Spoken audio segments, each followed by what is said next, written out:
Absolutamente, Presidenta. Tenemos quórum de la Comisión de Salud. Ya. Entonces damos inicio a esta sesión de las comisiones de salud y el futuro del Senado. Los saludamos a todos, a todas. Esta ha sido una semana bien intensa en cambio, desde el cambio de ministro, y hay cosas que creo que son señales bien esperanzadoras de lo que hemos tenido. Nos alegramos además de ver a algunos de ustedes en las vocerías, algo que habíamos pedido tanto tiempo, ¿no es cierto?, que se abriera la cancha y creo que esas son señales también tranquilizadoras, quedan hartos pendientes, así que la idea de esta sesión es poder analizar esos temas. No sé, secretario, si tenemos algo de cuenta antes de partir con la conversación. No, Presidenta, solo que hay un nuevo invitado que es el doctor Díaz, que a solicitud del senador señor Chaguán, miembro de ambas comisiones, el doctor Díaz es presidente de la Sociedad Chilena de Medicina y Cirugía Estética. Le damos la bienvenida al doctor Díaz también. ¿Les parece si le damos la palabra inicialmente a Jimena para que, como es tradicional, nos cuente, nos dé su mirada? Y yo les invitaría más que como un tema puntual, creo que hay hartas cosas que están en desarrollo, y me imagino que compartimos la preocupación, o sea, a mí me parece que es fundamental frente a un cambio y también mirado desde la política, el poner todas las cartas sobre la mesa, sobre todo poner las malas noticias sobre la mesa, clarificar cifras, ahí me parece que hay pendientes que son bien importantes, pero sin duda, como lo señalaba, valorar una actitud mucho más dialogante, mucho más humilde, mucho más inclusiva y también más restrictiva respecto de las medidas. Así que, Jimena, te dejo la palabra. Bueno, muchas gracias, senadora. Buenas tardes a todos. Primero ver, claro, efectivamente esta ha sido una semana agitada. Ninguno de nosotros, creo, estaba al tanto de que iba a ocurrir el cambio de ministro el fin de semana. Y la semana pasada, si ustedes recuerdan, estuvimos conversando justamente el tema del recuento de fallecidos. Y yo creo que eso es importante tener en consideración lo que va a ocurrir este fin de semana, mañana o el sábado, cuando se aclaren las cifras, como nos fue comprometido por el ministro y ha sido ratificado en las reuniones. Nosotros aún como Consejo Asesor no hemos tenido una reunión con el ministro, vamos a tenerla hoy día en la tarde, para ponernos de acuerdo. Sí tuvimos una actividad el día lunes, en la que tuvimos una reunión con la encargada de la estrategia de atención primaria, para discutir sobre el despliegue de esa estrategia que para nosotros es fundamental para el control de la transmisión y tratar de reducir el contagio en Chile. Y nos estuvo explicando cuáles eran los lineamientos, y que en general también estaba alineado con lo que había planteado el Colegio Médico, cuyo objetivo en definitiva es tratar de reducir los tiempos entre la detección de los casos y el aislamiento, y aumentar la supervisión del aislamiento, aumentar las facilidades para que las personas no deambulen por la ciudad una vez que ya están contagiados, todas líneas en las cuales nosotros los vemos, por supuesto, con muy buenos ojos y esperamos que se implemente y que además vaya también junto a una métrica que dé cuenta sobre el progreso de esas actividades y el nivel de desempeño, así como se informa respecto al tema de los ventiladores, la ocupación de las camas, etcétera. También nos interesa que eso también se vaya reportando y hoy día tenemos una reunión en la tarde, hoy día en la tarde tenemos la primera reunión con el ministro y la subsecretaria y de hecho vamos a empezar viendo también temas respecto a las mediciones. Con respecto al tema de los datos, yo creo que es bien importante que ustedes estén como muy claros de lo que de las diferencias de los datos que tenemos ahora a los que se comprometieron a informar mañana o pasado, porque han dicho el viernes y también después dijeron a más tardar el sábado, así que en realidad no me queda tan claro si va a ser mañana o el sábado, y la principal diferencia en relación al tema de las defunciones que se están informando es que se informarían aquellas defunciones que son causadas por el COVID, pero para las cuales no hay confirmación del agente virológico de laboratorio. O sea, no hay una confirmación de laboratorio, pero es la cifra oficial que ya ha establecido el Departamento de Estadística e Información en Salud en base al análisis de los certificados médicos de defunción, en los cuales un médico cirujano ha pensado y ha diagnosticado que esa muerte se debe a COVID, independiente del resultado del laboratorio. Entonces, eso es lo que entendemos se va a informar. El ideal es que se informe día por día para que uno pueda reconstruir la serie y diferencie a aquellos que tienen el diagnóstico confirmado de laboratorio de los que no, pero ambos son para nosotros, para el país de hecho, muertos por COVID, y eso va a significar un aumento de las cifras. Un aumento que ha sido informado por la prensa, pero que nosotros no hemos visto. En realidad nosotros no sabemos exactamente cuántos son, porque además este es un fenómeno dinámico y todos los días puede ir cambiando. Así que eso lo vamos a ver mañana. Entonces, por eso lo que quería aclararles es para que ustedes estén entiendan más o menos cuál es la situación, qué es lo que va a cambiar en eso. Lo otro que también esta semana nosotros... ¿Sí? Jimena, déjame preguntarte sobre eso. Lo que uno esperaría entonces es que se dé un total de cifras diarias y se separe ahí el que tiene diagnóstico clínico, por decirlo de alguna manera, y el diagnóstico con PCR confirmado. No, en el diario... ¿Y cómo juega, no. perdón, y cómo juega, para completarte la pregunta, cómo juega lo que informa el certificado de función con el dato en el registro civil, que es un poco la demora que eso tiene, que ha sido parte de la polémica, para entenderlo bien? Claro, es que bueno, primero hay que aclarar que el proceso de contar fallecidos no es fácil ni es rápido, que es una cosa que pusimos nosotros en la minuta que les enviamos también a ustedes una copia.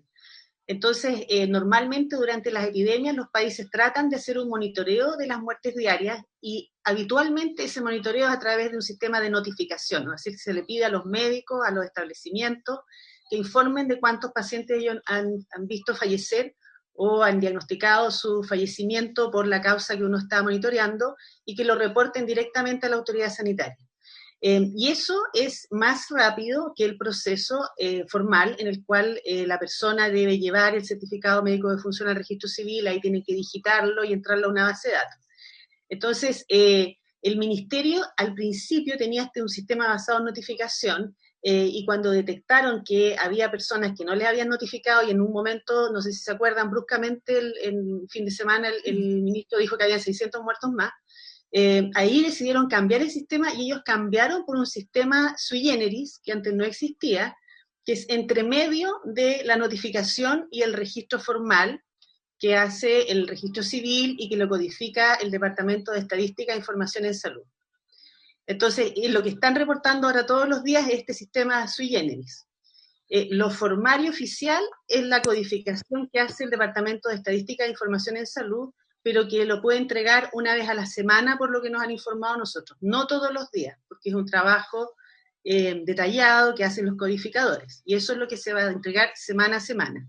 En el día a día, ellos han continuado haciendo este sistema sui generis en el que toman la base del registro civil y hacen una búsqueda rápida de conceptos asociados al COVID y dicen cuántos fallecimientos se han inscrito, pero esos tampoco corresponden al último día, por eso es que hay días que aparecen 20, hoy día ya aparecieron 200, pero no son del último día, sino que te tienen que informar al mismo tiempo cómo se van agregando en los días previos, por eso es muy complejo. Nosotros como consejo recomendamos dejar una vez a la semana el sistema oficial y que en el día a día dieran un resultado de notificación que al menos corresponda a las 24 horas previas, porque la gente se confunde demasiado, entonces si aparecen 20 muertes un día dice, entonces no murió nadie, o están escondiendo las muertes, y después hoy día aparecen 200 y dice, se murió, aumentamos de 20 a 200, 10 veces. Entonces es demasiada la distorsión comunicacional que produce esta cifra que viene del registro civil y que tiene un ritmo que corresponde a la inscripción de los fallecimientos y a la capacidad que tiene el registro de digitar los certificados. No sé si se entendió, es tan complejo, la verdad es que he tratado de explicarlo, pero en el fondo hay dos formas, en la notificación, que puede ser rápida, y el registro formal, pero que es solo una vez por semana. Y ahora estamos en un entremedio, que es este sistema sui generis, que da una cuenta que no es de las muertes de las últimas 24 horas y tiene a la gente bastante confundida, creo yo, por estas subidas y bajadas, salvo los que se meten a la plataforma del Ministerio de Ciencia y ven la curva de muerte, y ahí se ve que en realidad la curva se ve bastante bien cómo se van incorporando en los días anteriores los fallecimientos, y se ve incluso una suerte de estabilización a más o menos alta con número de funciones. Bueno, yo creo que podría haber sido más rápido el cambio al sistema oficial, porque yo creo que mañana va a generar mucho ruido, o el sábado cuando aparezcan las defunciones va a generar harto ruido comunicacional. Por eso es que yo quería comentar acá para que usted, a ver si logra entenderlo antes de verlo, exactamente qué es lo que está sucediendo. Paralelamente, además, se nos informó de este cambio en el recuento de casos y de que habían estas 30.000 casos, que no son pocas, que no habían sido notificadas y se agregaron también, tampoco corresponden a casos de un solo día, sino de la serie histórica, digamos, de marzo acá. Y eso implica que toda la curva subió un poco, digamos, para reflejar esos 30.000 casos. Entonces han habido muchos temas con las cifras, pero yo quiero valorar el espíritu del ministro de transparentar esto y de que entrara transparentando, y yo creo que eso va a ser muy bueno, porque más allá de que los países informen o informen más, informen menos, como dije yo en una entrevista, nosotros no estamos en un campeonato mundial, a nosotros lo que nos interesa es que la situación chilena está con muchos problemas y que tenemos que tener a la vista la realidad para responder de la mejor forma a la realidad que tenemos. Y si las cifras muestran más transparentemente la realidad, vamos a tener un mejor instrumento para diseñar las respuestas y para medir el impacto de esa respuesta. No sé si tienen preguntas específicas de dudas que les hayan quedado respecto a ese tema de los datos.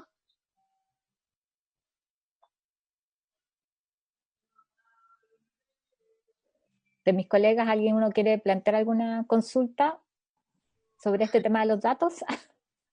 Si quiere continuar también, Jimena, con el resto, no hay problema. Bueno, yo creo que esto no nos vamos a cansar de explicarlo porque es confuso, entonces yo creo que después de que aparezcan las cifras oficiales, de nuevo va a haber que explicarlo, pero bueno, nosotros mucho hacemos clases, uno a veces tiene que explicar varias veces para que las cosas se entiendan, sobre todo cuando son complejas. Y de todas maneras que se entienda de que el fenómeno de la defunción, que es un dato único e irrepetible, salvo excepciones bíblicas, pareciera que por eso es fácil de contar, la verdad es que no es tan fácil y tiene una complejidad técnica y tiene plazos y procedimientos. Y también me gustaría resaltar el rol del Departamento de Estadística e Información en Salud del Ministerio, que yo creo que también ha quedado, a mí me preocupa el nombre, digamos, de las instituciones, la institucionalidad, cómo ha quedado comprometida con estos cambios de cifras y la confianza, que en realidad en esos departamentos técnicos trabaja gente que es gente de carrera y que son expertos en su tema y son referentes incluso para el subcontinente, incluso para la Organización Mundial de la Salud en el manejo de las estadísticas sanitarias. Entonces, cuando uno ve el trabajo que ellos hacen y los resultados que van a producir de su trabajo, es un trabajo de muy buen nivel. Y cuando la gente habla de que la estadística sanitaria en Chile tiene una buena calidad, que a veces lo han basureado un poco en el Twitter, se refiere a que la estadística sanitaria, la calidad del registro, la integridad del registro, es decir, en Chile las defunciones llegan al registro civil, tiene un nivel que está evaluado dentro de los mejores del mundo, en realidad, en cuanto a la capacidad de la estadística sanitaria propiamente tal.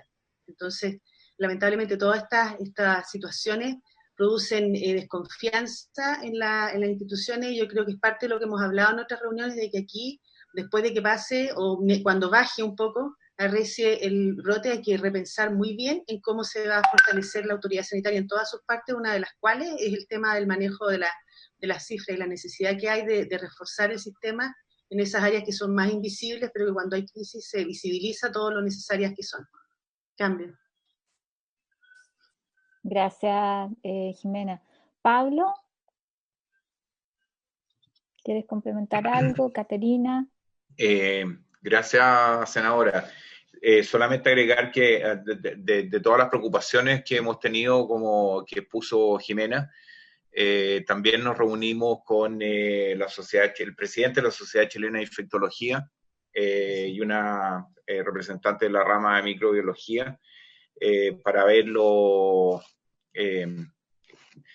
sus declaraciones y cómo podíamos ayudar en el uso de la muestra de saliva versus el hisopado nasofaríngeo.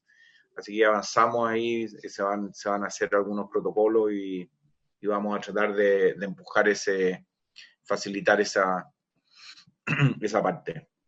Cambio. Bueno, Caterina. Senadora, hola, buenos días. Perdón que recién me pude enchufar. pero yo creo que lo de los datos, Jimena lo planteó muy bien, como siempre ella plantea todo. A mí lo que me preocupa hoy día, senadora, que lo he planteado por todos lados, es el tema de la confusión que hay en la población entre lo que son la detección de anticuerpos para determinar si una persona está protegida contra la infección, que solo se puede conocer con cierto grado de certidumbre en el día 14, después de que la persona empezó sus síntomas.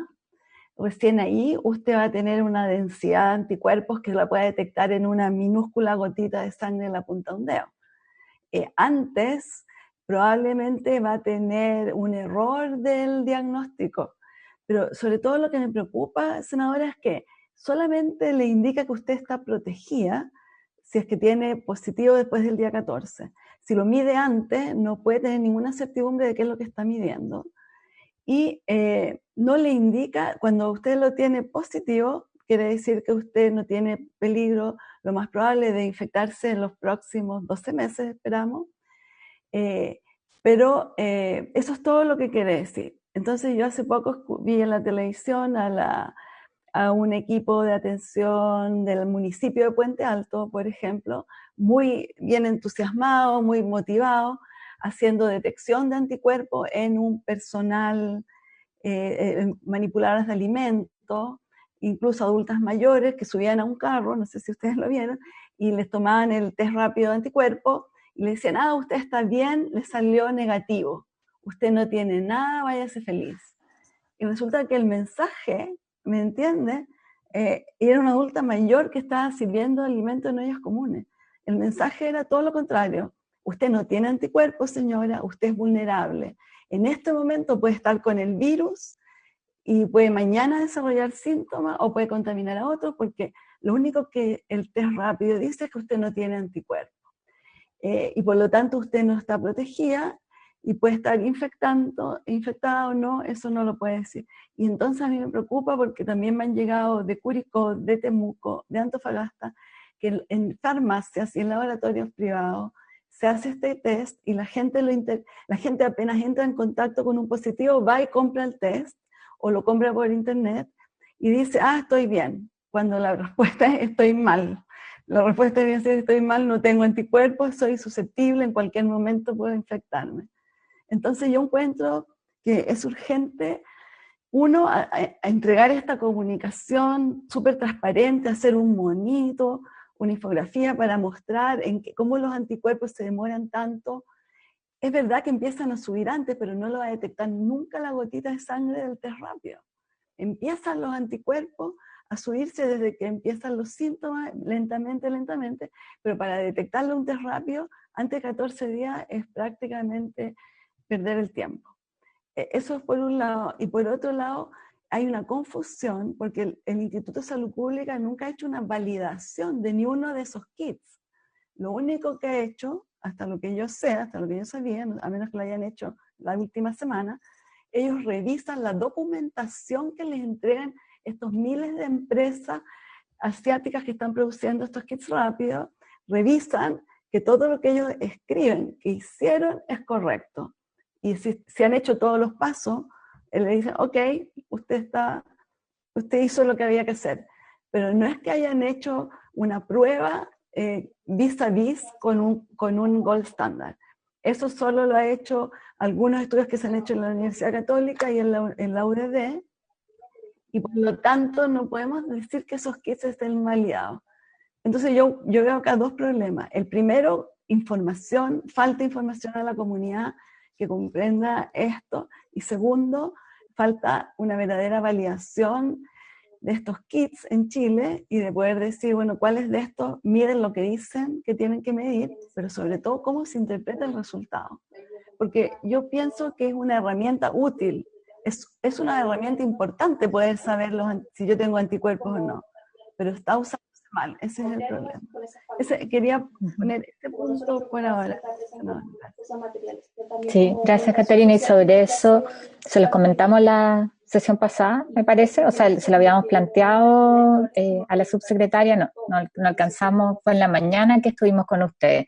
En la tarde después nosotros tuvimos sesión el jueves con la subsecretaria y le planteamos justamente la necesidad en esto de revisar la actuación del Instituto de Salud Pública, o sea, porque además ellos son los responsables en esto de garantizar y certificar la calidad de los test. Hay situaciones diversas, justamente Isquia fue el que nos mandó, mientras estábamos en la reunión, se fijan, en el chat nos mandó una denuncia de además una propaganda de un centro que decía que estaba certificado por la Seremi de Salud, o sea, que frente a eso tienen que actuar, o sea, si no es negligencia el ISP, normar, certificar, te fijas, además de la necesidad de informar a la población. Yo misma estuve durante esta semana en un matinal explicando, pero creo que en eso es súper importante, si van a tener reunión además como comité asesor, el volver a insistirle, o sea, que se aproveche la vocería para explicarlo una y otra vez. Están los dos frentes. Oficiamos formalmente al respecto, pero también se lo planteamos directamente y le hicimos llegar no solamente la foto, ¿no es cierto?, que nos envió Isquia, sino que varias otras donde hay, o sea, ofertas que además tú llamas por teléfono y te dicen, no, si le garantiza el resultado que usted no está contagiada. Eso nos parece que es muy confuso, junto con lo importante normarlo para los establecimientos educacionales. Ahí Sandra nos planteaba en la sesión pasada que se está ofreciendo, entonces compartimos absolutamente la preocupación por lo que eso significa. Incluso acá en mi región, esta semana el presidente del Consejo Regional hacía un llamado a que se hiciera más el test rápido y dispuestos a aportar recursos, entonces dice, eso es justamente lo que no hay que hacer. Me pidió el senador Chaguán la palabra y después Janet Vega. Senador Chaguán, parece que cayó su conexión. Vamos a darle la palabra mientras tanto a Janet. Pancho ha tenido bien mala conexión estos últimos días en Valparaíso, parece. O en Santiago. Gracias, senadora, y Janet. Buenos días a todos. Yo la verdad es que creo que es importante la discusión que estamos teniendo, sobre todo en el contexto en el cual estamos. Sin embargo, me gustaría tal vez conversar un poco de cómo vamos a hacer para que efectivamente disminuya la movilidad de las personas. La verdad es que con la magnitud de epidemia que tenemos en este momento, independiente de la importancia que tiene trazar, hay una imposibilidad de trazar real y de contener solo con trazar, aislar y básicamente y cuarentenar contactos en la situación actual. Entonces yo creo que tal vez una alternativa es empezar a mirar realmente en serio la posibilidad de usar la definición clínica para licencias médicas y en la atención primaria y para aislamiento inmediato con mayor certidumbre a las personas de que tienen COVID. ¿A qué me refiero? Porque es un poco confuso lo que estoy diciendo. Yo estaba participando en algunas reuniones con personas de la atención primaria y lo que refieren es que la gente no se queda en la casa cuando les piden que los aíslen, sino que se aíslen esperando el test, sino que si no les llega el test a los 3 o a los 4 días, suponen que está negativo y empiezan a salir. Entonces tenemos un problema porque efectivamente está tan ya internalizado que el test positivo el que sella el diagnóstico, que cuando no saben los resultados se empiezan a movilizar. Y lo segundo que me preocupa es lo que nos han dicho de que efectivamente la Seremi, por lo menos con respecto a la coordinación de la atención primaria, no está jugando ningún rol, que básicamente los consultorios se están organizando por sí mismos, digamos, y en sus ámbitos comunales, y que han ido como aprendiendo en el camino leyendo guías, etcétera, pero que no tienen una coordinación clara y que además en este momento se están haciendo cargo del monitoreo y de la trazabilidad no solo de los pacientes del sector público, sino que también de los pacientes ISAPRE, porque se empieza a correr la voz y efectivamente las personas empiezan también a acercarse a los consultorios a pesar de que son personas que tienen un aseguramiento privado.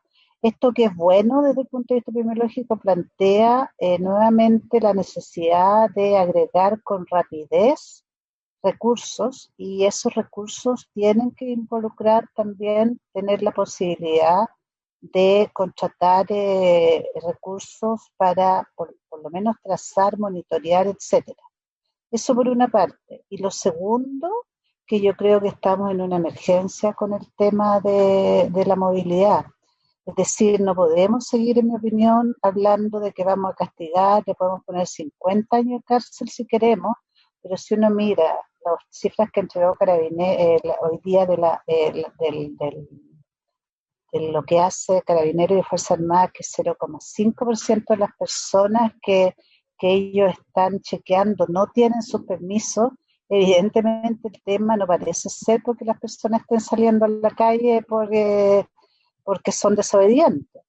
Y si la mejor expectativa es reducir la movilidad 50% con las medidas actuales, evidentemente que eso no es suficiente para disminuir la contagiosidad del virus, que la única medida, así que claramente y sin discusión tiene un efecto mayor, es cuando ya están las epidemias en este nivel, es efectivamente restringir fuertemente la circulación de las personas. Entonces, la discusión también de lo que es o no es una empresa esencial, y cuánto del transporte debería o no debería seguir funcionando, si de verdad queremos contener y ser capaces de cortar el contagio, por lo menos tener el espacio para rearmar trazabilidad, etcétera. Yo creo que ya no podemos seguir discutiendo, porque cada semana se están muriendo más de 1.000 personas, y cada día que no se legisla la ley para proteger a estas personas y entregarles la posibilidad de quedarse en la casa, se mueren más de 200 personas. Entonces es realmente una emergencia, y esto no es emergencia sanitaria, y yo la verdad no sé qué es lo que podríamos denominar como emergencia sanitaria. Eso también. Sí. Bueno, en eso es clave el tener el ingreso familiar de emergencia. En este momento están en la Comisión de Hacienda discutiendo eso, y nosotros deberíamos verlo, si no hoy día, mañana en la tarde, y en la importancia también del acuerdo que se generó, que yo quiero ahí además aprovechar de reconocer una vez más ahí que el que haya llamado y convocado un grupo transversal de economistas, de alguna manera fue iniciar la bolita de nieve, ¿no es cierto?, que siguió girando y que nos permitió hoy día tener un acuerdo amplio, y hemos tenido de hecho un debate los senadores de oposición de la necesidad de sacar esto rápido durante la mañana, y comparto absolutamente contigo, Janet. Lo mismo la revisión de las empresas esenciales. Ustedes vieron varios estudios de movilidad que compartimos durante la semana, y a mí me preocupa, me fijé mucho más en el caso en Magallanes, y cuando tuvimos cuarentena llegamos al 52% más o menos de disminución de movilidad, y eso fue suficiente, junto con otras medidas, por supuesto. El cordón sanitario fue clave, y el aislamiento para poder tener mejores resultados, pero uno ve cómo se empieza a relajar y al tiro empezamos a subir la tasa de contagio. Álvaro me había pedido la palabra, Álvaro Erazo. Gracias, senadora. Bueno, ya Jimena hizo un análisis bien en detalle de lo que nosotros observamos desde el punto de vista de estadísticas sanitarias. Yo creo que el DEIS tiene que, por cierto, reforzar el rol que siempre ha debido jugar, y en ese sentido, todo lo que sea lograr un apoyo decidido de parte del ministro a la labor del Departamento de Estadísticas es fundamental, digamos. Ahora, yo tengo la impresión que el problema, por supuesto, siendo clave está en el diseño y en la implementación de la estrategia, digamos. Yo sigo viendo una estrategia deficitaria en el ámbito de la atención primaria como un gran articulador, porque en realidad lo que uno dice, mire, la atención primaria hay que apoyarla, pero no es un subsidio la atención primaria. Lo que se ha dicho es que sea efectivamente el eje articulador de la respuesta sanitaria, así lo entiendo yo. ¿Ah? Y ese eje articulador implica un modelo de organización frente a la pandemia distinto al que tenemos hoy día, porque lo que tenemos hoy día es una Seremi que ya sabemos muy debilitada, y no es porque un Seremi u otro, la estructura quedó debilitada en sus orígenes, que se nota con mayor profundidad en una emergencia sanitaria de esta envergadura, desde el punto de vista de la vigilancia epidemiológica, y servicios de salud que muchas veces no logran articularse adecuadamente. Entonces, nosotros como consejo sugerimos crear una figura de un coordinador regional, que en algunas regiones más grandes pudiesen ser 2 estructuras, pero lo que sea, para facilitar la organización de la respuesta sanitaria. ¿Qué es lo que ve ahí uno conformando estos equipos de conducción frente a la pandemia? Por supuesto, los directores de servicios, los directores de hospitales más importantes, los jefes de atención primaria jugando un rol articulador de las comunas, de los municipios, y esa estructura junto al FONASA, porque aquí hay muchos temas de traspasos de recursos que hay que facilitarlos con rapidez. Yo no sé si están llegando recursos adicionales para reforzar la atención primaria, porque si usted quiere hacer trazabilidad hay que hacer contratación. Yo no sé si se ha reforzado con personas capacitadas para ir a hacer, aunque ya sabemos tardíamente, las visitas a domicilio, ir a controlar una serie de procedimientos del punto de vista de la trazabilidad, en fin. O sea, ese modelo yo creo que está laxo, y por ende la respuesta sanitaria es lenta y a veces es difusa, más allá de la variable comunicacional que yo creo que ha sido del todo difusa. Por otro lado, esa es una preocupación, cómo la respuesta sanitaria se estructura, se organiza y da conducción frente a la pandemia y logra impactar, por supuesto, a la ciudadanía. Y si la atención primaria no está puesta con liderazgo desde arriba, la atención primaria va a seguir siendo el vagón de cola, digamos, de la respuesta sanitaria. Yo creo que hay que invertir esa relación y ese liderazgo. Lo otro, a mí me preocupa el tema justamente de lo que mencionábamos respecto a servicios esenciales, empleabilidad. Aquí hay una laxitud completa. Yo he estado en contacto con gente de Calama. Es impresionante cómo las empresas mineras han dejado hacer una serie de actividades. Yo no sé qué resguardo se ha tomado con la población laboral. Muchas veces se dice que en los comedores, que no solo en los procesos productivos. Bueno, pero las mutuales son entidades delegadas que tienen la responsabilidad por ley de supervisar que efectivamente no haya riesgo laboral durante los procesos productivos. Y las mutuales en esto no las veo activas, no las veo proactivas. Yo no sé si efectivamente están cumpliendo la ley, no son empresas deficitarias en recursos, por supuesto, y lamentablemente uno ve en muchas faenas productivas incrementos impresionantes desde el punto de vista de la tasa de enfermedades profesionales, en este caso en los casos COVID que son contagiados dentro de la faena.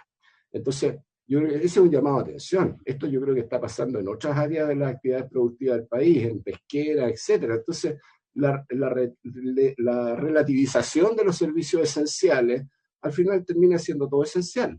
Entonces, es cierto el llamado a atención a lo irresponsable, gente que no tiene conciencia respecto al riesgo, pero también es importante el llamado y la educación cívica que tiene que hacer el gobierno a través de los medios de prensa. Entonces, este es un conjunto, es una sintonía que se tiene que actuar con mucha claridad, diversos actores, pero yo siento que la comunicación estratégica, en el caso de las mutuales, y sus acciones como ley lo establece, como la ley lo establece, y por otro lado, los otros ministerios que tienen competencia en este rubro, como son economía, trabajo, no pueden estar mirando un poquito a la distancia los fenómenos que están aconteciendo en el sentido de la libre circulación, las altas tasas de movilidad que estamos observando en nuestro país. Eso, cambio. Gracias, Álvaro. Le voy a dar la palabra a Jimena, pero antes le quiero hacer una pregunta, aprovechando a ver si me puede clarificar. ¿Qué pasa en los aviones? con las normas de distanciamiento. O sea, hay una recomendación en eso, se ha conversado, se ha planteado, porque a mí me toca ver acá, los aviones vienen repletos. Entonces uno dice, en regiones estamos corriendo el riesgo de importar el virus. O sea, hay toda una discusión ahí sumado a que varios de esos son trabajadores que no cumplen la cuarentena como sí lo hacen los residentes, y me consta que eso, el sistema funciona súper bien. A los residentes la Seremi los ingresa en un sistema y ahí mismo te envían la licencia. O sea, eso funciona automático. Pero en el caso de los trabajadores llegan y pasan, pero están todos mezclados en un avión, sentados los tres juntos. Yo imagino que pasa lo mismo para el norte, en el caso de Luz, de la senadora Bensberger. Jimena, te doy la palabra y después se la doy al senador Girardi y al senador Chaguán, que me la había pedido hace un ratito. Muchas gracias. No, para reafirmar un poco las preocupaciones que expresó Janet respecto a la transmisión, y que también son preocupaciones nuestras, en la conversación con la gente de atención primaria y en nuestras distintas minutas hemos enfatizado la necesidad de priorizar y privilegiar el diagnóstico clínico, tanto para el aislamiento como para la indicación de los descansos en las personas que tienen derecho, que no son todos, y que se derive inmediatamente desde el establecimiento asistencial a la persona cuando consulta a las residencias sanitarias. Como comentaba al principio de la reunión, en la reunión que tuvimos con la encargada de la estrategia de atención primaria, se nos informó que exactamente ese es el protocolo que están tratando de implementar. Nosotros solicitamos, sí, como consejo en esa reunión, de que se entregaran rápidamente instrucciones por escrito a la red, porque como es un sistema formal, digamos, el sistema público necesita tener las instrucciones, los manuales, nos mostró los borradores que ella tiene, de que se entreguen esas instrucciones por escrito para normar el trabajo de la red, y que realmente se tenga una forma más expedita de aislar, porque la persona cuando consulta, de hecho las personas ya no están consultando tan rápidamente, entonces consultan en momentos en que realmente están en el máximo de transmisión. Entonces hay que enfatizar en los mensajes de que el aislamiento parte con el autoaislamiento cuando uno percibe síntomas y que tiene que separarse de sus familiares, irse a una habitación, buscar una mascarilla, si va a necesitar atención médica. El ideal sería que pudiera contactarse telefónicamente y que se acercaran a su casa, pero si no es así, tiene que ir protegido de manera de no contagiar gente en el trayecto. Y una vez que llega al establecimiento asistencial tampoco puede seguir ocurriendo el que a la persona se le diagnostique que es sospechoso de COVID, se le pida el examen y la persona vuelve a su casa en un medio de locomoción colectiva, en fin, de cualquier forma, contagiando en el camino.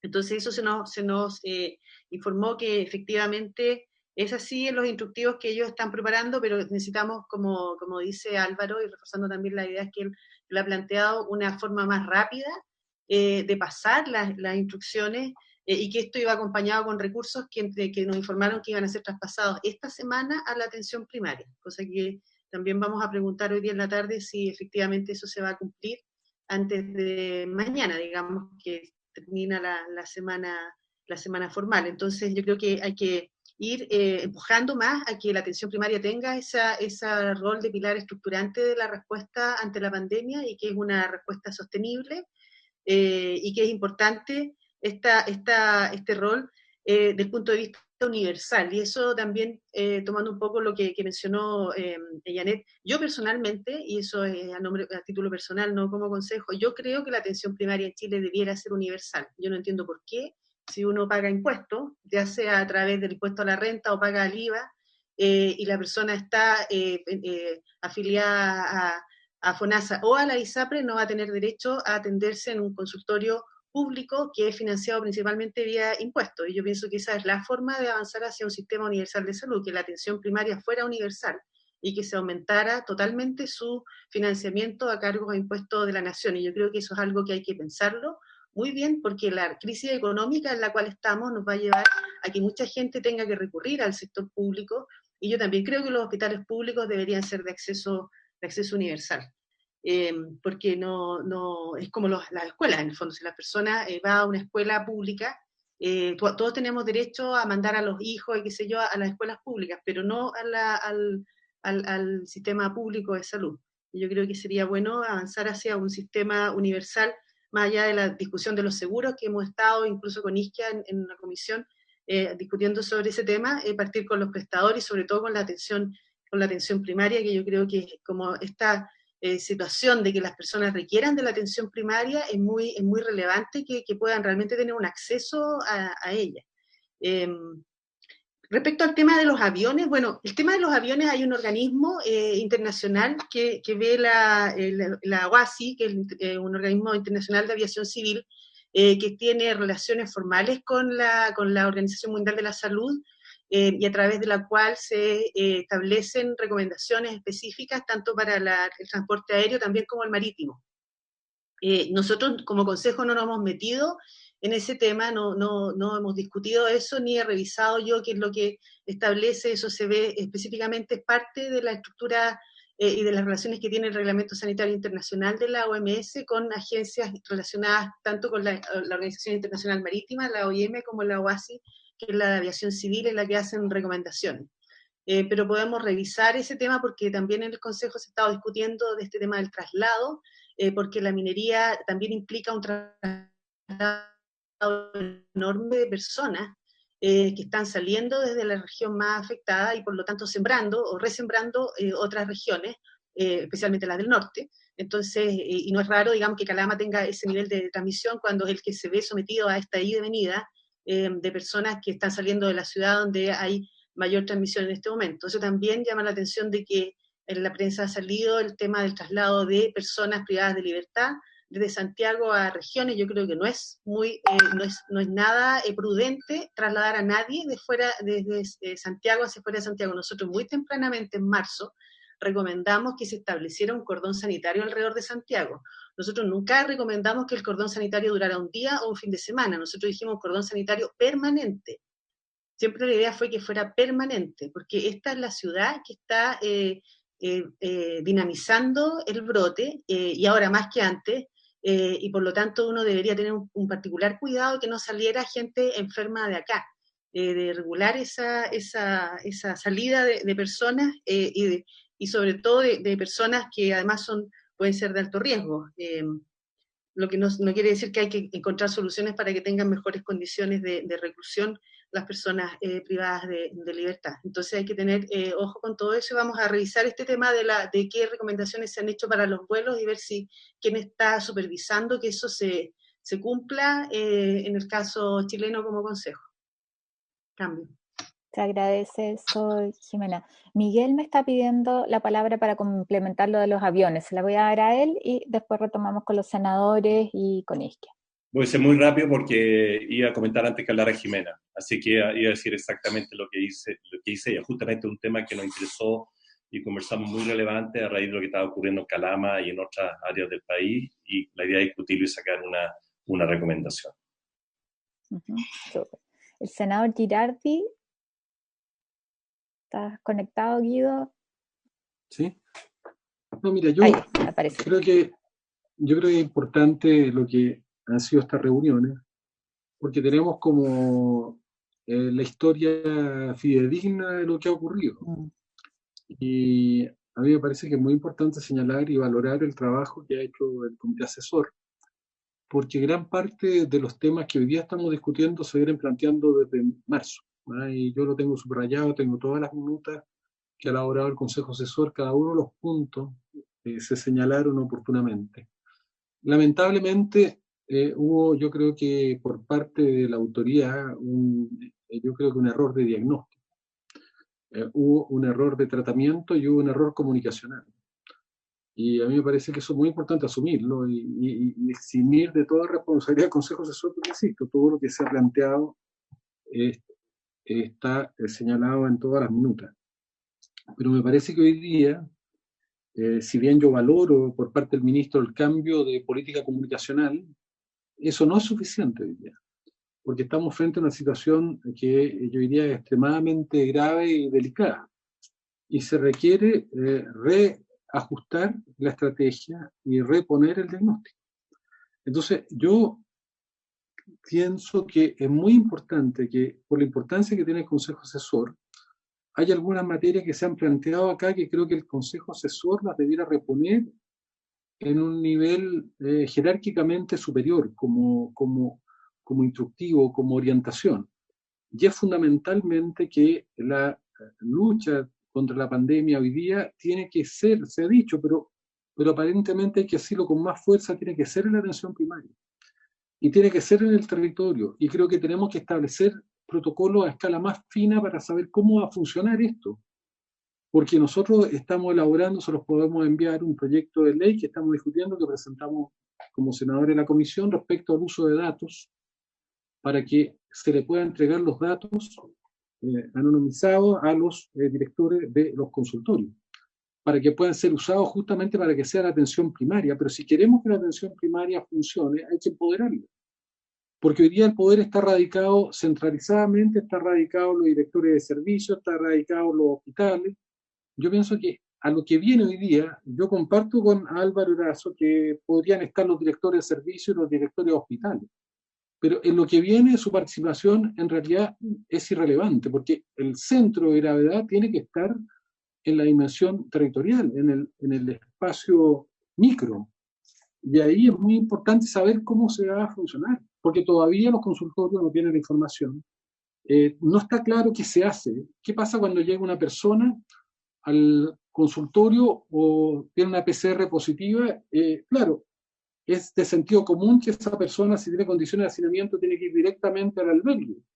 Pero ¿cómo se hace eso? Yo creo que hay que ser mucho más claro y protocolizar esa situación, que es cuando el paciente está ahí, llega con síntomas y se establece que es caso probable, que yo creo que estoy de acuerdo con Janet y con Jimena, que todo caso que llegue con síntomas de COVID es COVID, desde aquí en adelante, pero esa persona tiene que irse directamente, porque si se sube a un bus para volver a su casa, o si va a su casa, y obviamente lo más probable es que haya en condiciones de hacinamiento, va a contagiar, y no vamos a cortar la cadena de transmisión. Entonces, ¿o qué pasa con la persona que se hace un test y le sale positivo? Claro, hay demora, hay que ir a buscarlo. Eso tiene que ser una tarea que esté radicada en la atención primaria y tiene que estar protocolizada para cada una de las situaciones. Me parece muy importante que ciertas tecnologías que son adecuadas y están en armonía con la atención primaria se empiezan a utilizar, como por ejemplo el test de saliva, porque es mucho más fácil, al empoderar la atención primaria, radicar ahí también el testeo con test de saliva por las razones que aquí se han dicho, porque es un test que es compatible con la dimensión y el trabajo, con la operación y la logística que tiene para ser viable en la atención primaria mucho más que el test nasofaringeo. Entonces, eso tenemos que impulsarlo con fuerza si queremos darle a la atención primaria la dimensión y la importancia que tiene. Para mí, la articulación hoy día tiene que ser dirigida, liderada desde la atención primaria. Las seremías son absolutamente inútiles en esto. Yo fui seremi y lo insisto, lo he dicho todas las veces, los seremis saben hacer otras cosas, las autoridades sanitarias, saben fiscalizar recintos de riego, restaurantes, fábricas, no tienen ni idea de trabajar con la comunidad, y al mismo tiempo hay que volver a empoderar la atención primaria para que ahí radique el poder de determinar las licencias médicas, no la seremi, y todos los aspectos esenciales, y también para fiscalizar y supervisar todos los aspectos sociales, porque la atención primaria es quien mejor puede ver si tiene que cuarentenar a un contacto o si tiene que aislar a un positivo, si esa persona está o no recibiendo los beneficios sociales para que haga viable esto. Esto no se va a hacer centralmente y por lo tanto tiene que haber una coordinación total y absoluta entre lo que son las políticas de beneficio social, es decir, cuando haya ingreso básico de emergencia, o incluso cuando se entreguen alimentos y las personas efectivamente están recibiendo esos beneficios, porque si no, va a ser letra muerta en el papel. No le van a poder decir a una persona que se aísle si esa persona tiene a su familia sin posibilidad de acceder a la alimentación o a satisfacer sus necesidades básicas. Y evidentemente tampoco hay ninguna posibilidad que se pueda hacer, porque yo estoy de acuerdo con Janet Vega que hoy día lo que tenemos que hacer es clausurar la movilidad, es decir, que se cumpla la cuarentena y que eso es lo más importante y que tal vez la trazabilidad deviene en algo secundario. Pero yo creo que si no hacemos trazabilidad y si no hacemos aislamiento de los contactos, aprovechando que hay cuarentena, cuando levantemos la cuarentena, corremos el riesgo que los casos se vuelvan a disparar. Entonces, yo, entendiendo que, claro, para la emergencia tenemos que impedir que se establezca una avalancha de casos que inunde totalmente la capacidad hospitalaria de UCI, pero si no hacemos la trazabilidad y no hacemos el aislamiento, yo creo que igual se corre el riesgo que una vez levantada la cuarentena, este proceso nos genere problemas y se extienda en el tiempo de manera. Entonces, pero me parece que hay que dotar a la atención primaria de eso, y yo le pido al Consejo Asesor que elaboren una pauta de esto. ¿Por qué? Porque es lo que nos da legitimidad después a todos nosotros para poder exigirlo. Porque eso permite transformarse en política, permite ser, desde todas las instituciones que tienen voz y que pueden impulsar algo, les permite tener un GPS, una carta de navegación de cuáles son las cosas que se tienen que ir impulsando, y creo que le sirve al propio ministro, porque el propio ministro tiene que ir a un comité de personas que muchas veces no tienen la visión, no tienen la complejidad. Estoy hablando del rol del ministro en el comité de ministros. Si tiene claro por parte del comité asesor, el propio presidente Piñera está obligado a tener que cumplir en cierta manera aquello que está en el consejo asesor, porque evidentemente si no lo hace se genera una situación compleja. Lo otro que yo creo que es muy importante es señalar que es cierto, yo comparto lo que se ha dicho acá, que la calidad de los datos chilenos es excelente. Aquí no hay un problema de calidad de datos, hay un problema de manipulación de datos. Y acá hubo manipulación de datos, particularmente es incomprensible que 31.000 casos positivos no hayan sido incorporados. Para mí eso no es un error, ahí hay dolo. Y lamentablemente hay que decirlo así, ahí hubo dolo. Y eso es muy irresponsable, porque 31.000 personas que tardíamente nadie buscó, que nadie aisló, yo me pongo en el escenario que cada uno contagió a 2 personas. O sea, hubo 60.000 personas que se contagiaron y que se podrían haber evitado, que cada uno contactó de 10 a 20 personas. Estamos hablando de 300.000 a 600.000 contactos. O sea, no, estos no son temas menores, son temas mayores y evidentemente no tiene nada que ver con la calidad del trabajo. Y yo además valoro mucho el trabajo que está haciendo Rafael Arao hoy día, que creo que es un súper aporte. Valoro que el ministro vaya a incorporar la información de fallecidos del DEIS. Creo que es un avance, pero también nosotros tenemos que asumir que aquí hay responsabilidades políticas que son mayores y no dejarlas pasar así simplemente, porque esto no tiene que ver con la calidad de la información, sino que tiene que ver con el abuso de posición respecto al uso de esa información, y que creo que tuvo consecuencias muy negativas, como tuvo consecuencias muy negativas todo una política comunicacional totalmente errática y poco clara, y que creo que solo generó confusión, y además que tiene que ver con no haber escuchado a cabalidad al Consejo Asesor. Otro punto que yo le quiero pedir al Consejo Asesor, que elabore una minuta que aclare lo que planteó Caterina Ferrecho. Yo lo considero de la mayor gravedad que hoy día se estén usando test como un verdadero mercadeo, en un verdadero negocio, que son publicidad engañosa y que no cumple con estándares mínimos. No hay ningún problema que un test que está validado debidamente, ya sea por la Universidad Católica o por la UDD, se pueda comercializar. Pero a mí me parece que no podemos aceptar que en una situación como la que se está viviendo, nosotros ya hicimos un oficio, pero sería de tremenda ayuda para nosotros que ustedes exigieran técnicamente la necesidad de que esos estudios tengan que tener un estudio de validación real hecho por alguna universidad o por un ente validado en Chile que garantice justamente eso, porque si no vamos a caer en el peor de los mundos. Porque no hay nada más peligroso que no solamente el mal uso, como dice Caterina, respecto a qué significa el que un test sea negativo, cuál es la significancia real que tiene, sino que es mucho más peligroso, tan peligroso como esa desinformación, es que hayan test que sean técnicamente inadecuados, y que no podemos aceptar que aquí se establezca una verdadera comercialización y negocio. A mí incluso me llamaron hoy día, en la mañana, para ofrecerme un test.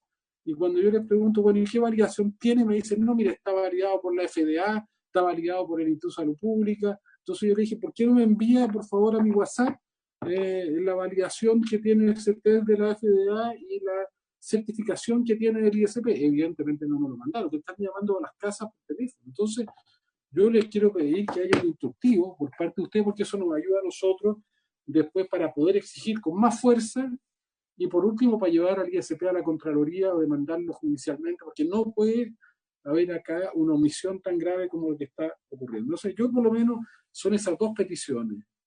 Creo que tenemos que normar de manera y protocolizar el rol de la atención primaria. Creo que ahí ustedes nos pueden dar una ayuda fundamental, que además creo que está en la orientación y desde el punto de vista técnico que han señalado todo y todo.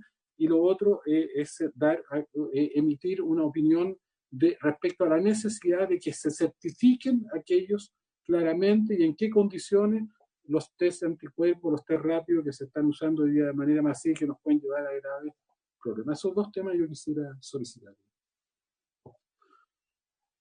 Ok, yo le doy la palabra al senador Chaguán. Gracias, presidenta. Saludar nuevamente a todos y cada uno de los especialistas que nos acompañan cada día jueves. Contarles que tuve una reunión larga con el ministro, donde algunos de los temas que se han tocado acá se los planteé. La primera es la necesidad que haya una política de test rápido y que además estos estén publicados en la página del ISP. Él me señaló que esa instrucción le iba a dar y esperaba que esta semana estuviese justamente el listado de exámenes o test rápidos que están validados, publicados justamente para los efectos de impedir ahí que haya un comercio de test que no estén completamente validados. Lo segundo es que le planteé también un tema que me gustaría que hubiese escuchar la voz de los especialistas. Es la definición del caso probable. Como ustedes bien saben, fue este grupo, este comité y esta comisión la que logró finalmente que se modificara el listado, o sea, la definición de caso probable. Hubo una publicación de una nueva definición el 30 de mayo. Y eso permitió que ingresara un grupo importante de personas a la estadística. Por tanto, yo difiero con el senador Girardi que acá hay manipulación de estadística. Acá lo que ocurre es que nosotros tenemos que primero definir cuál es el caso probable. Y en ese sentido nosotros logramos que se incorporaran a las personas con contacto estrecho que fallecieran aun cuando no tuvieran PCR. Y eso permitió que ingresaran un grupo importante de personas a la estadística. Estadísticas que son números fríos, pero atrás de la estadística hay personas, hay historia, hay dignidad del paciente, hay familia. Por eso es tan importante. Entonces, yo le pedí al ministro que se revisara justamente esa definición. A mí me gustaría escuchar opiniones al respecto, porque uno puede tener la intuición de que eso va a significar efectivamente la posibilidad de completar el ciclo estadístico completo. Por ejemplo, si eliminamos dentro de la exigencia del caso probable que hayan tenido contacto estrecho. Hoy día, como no hay trazabilidad, como no hubo política de trazabilidad, lo más probable es que sostener que una persona tuvo o no contacto estrecho es muy difícil. Un tercer elemento, yo diría que también es clave, es poder realizar durante la cuarentena, y ahí yo comparto con el diagnóstico del senador Girardi, la nueva política nacional de trazabilidad con la incorporación de la atención primaria. Mi temor es que la cuarentena, al término de la misma, no haya servido para generar una política nacional de trazabilidad y nos quedemos en peor situación de la que comenzamos. Porque efectivamente lo que está ocurriendo hoy día en las casas, efectivamente es que están generando contagios al interior de la familia. Y eso me lo señalan médicos que están en primera línea, donde llegan familias completas que están contagiadas. Entonces, si es que no somos capaces de, a partir de la cuarentena, fijar claramente la política nacional de trazabilidad con la incorporación de la atención primaria, el problema que eso nos puede generar es que vamos a obtener un punto de partida peor del inicio de la cuarentena. Y me gustaría también recibir la opinión de los expertos, porque es la percepción, a lo menos, que tenemos desde acá. Y luego, yo quiero, le insistí al ministro, estos son los temas que levanté al ministro, que era necesario justamente hacer exámenes de PCR, y yo lo estoy repitiendo como predicador en el desierto, en los hogares de adultos mayores, establecimientos de larga estadía de adultos mayores, gendarmería, población carcelaria, atención primaria y niños, niñas y adolescentes que están en hogares dependientes del Sename. Y esto no me voy a cansar de decirlo, porque yo lo estoy advirtiendo desde el primer día. Nosotros tuvimos la oportunidad de hablar con expertos en Italia, en España, sabemos lo que ocurrió, y básicamente donde estuvo ahí el mayor número de personas de riesgo. Entonces, esto lo voy a repetir cada vez. Al ministro le extrañó que no se estuviese haciendo. Y esto fue el mismo día que había asumido, entonces se entiende. Pero efectivamente lo que uno espera es que a partir de eso se adopten las medidas. De hecho, tuve una reunión con el ministro de Justicia, y donde el ministro de Justicia había solicitado al gobierno y al ministro de Salud justamente hacer exámenes de PCR para los niños, niñas y adolescentes de los hogares dependientes del Sename, y a los establecimientos de larga y al personal de gendarmería y a la población carcelaria. Hasta ahora el ministro de Justicia no ha tenido respuesta del Ministerio de Salud. Espera tener una nueva reunión en los próximos días. Entonces, lo que les quiero señalar es que acá yo prefiero ser predicador en el desierto y reiterar esto, porque yo estoy alertando, hablamos con el ministro de Justicia, hablamos con el ministro de Salud, y este es un tema, yo diría, crítico, porque se nos puede generar efectivamente dentro de una población especialmente vulnerable un problema de proporciones. Entonces, me gustaría saber la opinión de ustedes en dos temas. Uno, la cuarentena, si es que no tenemos una política nacional de trazabilidad y no incorporamos de lleno a la atención primaria, si es que efectivamente podemos tener un resultado más complejo o no, porque la cuarentena por sí sola no basta, a mi juicio. Y lo segundo, la definición de caso probable. ¿Ustedes coinciden que hay que redefinir el caso probable o no hay que redefinirlo? Este es un tema que yo diría que es central, entonces yo aprovecho de compartirlo con ustedes. Gracias, Presidenta Carmen. Gracias, Pancho. Le voy a dar la palabra a Sandra, me la había pedido hace un ratito, a Isquia, a la senadora Bensberger, y después a Jimena. Te la doy después, Jimena, sé que quieres contestarnos o ilustrarnos respecto a los probables. Perdona, pero pueden surgir otros temas también. Presidenta, disculpe, un tema adicional, si me permite, sí, que se me quedó en el tintero. Hay un tema que no está completamente comprobado, por el contrario. El único país que está haciendo estudios de alcantarilla es justamente con PCR, es Francia. Francia está efectivamente empezando a hacer PCR para los efectos de chequear si los desechos, el excremento y las orinas que llegan justamente a los sistemas de alcantarillado, efectivamente tienen PCR o no. No sabemos. Entonces, mi inquietud es la siguiente. Mi inquietud es que si no somos capaces de resolver el círculo completo en algún minuto, hoy día no es la urgencia, yo sé, pero esto es un tema también. Me gustaría saber si es que alguna de las personas que está acá, que tiene más competencias que uno, efectivamente tiene algún antecedente o no respecto a esta materia. Eso era. Ahora sí, Sandra. Bueno, lo que yo quería... ¿Me escuchan? ¿Me escuchan? Sí, ya.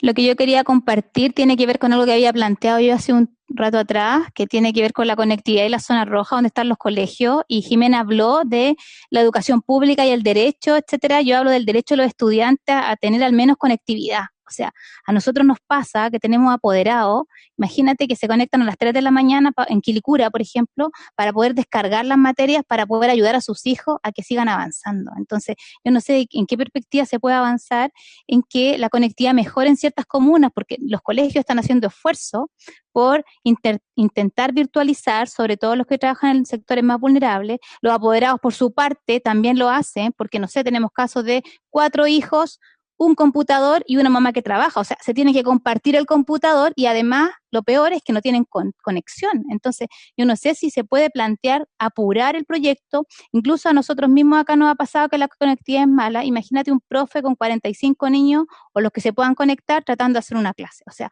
de verdad, dentro de todas las problemáticas que se dan propias del tema sanitario, en las casas, sobre todo donde hay hacinamiento, intentando estar en clase y con todas estas problemáticas, de verdad nosotros tenemos apoderados que están muy, muy, muy complicados, los niños también. Hay niños que están diciendo que quieren volver a clase.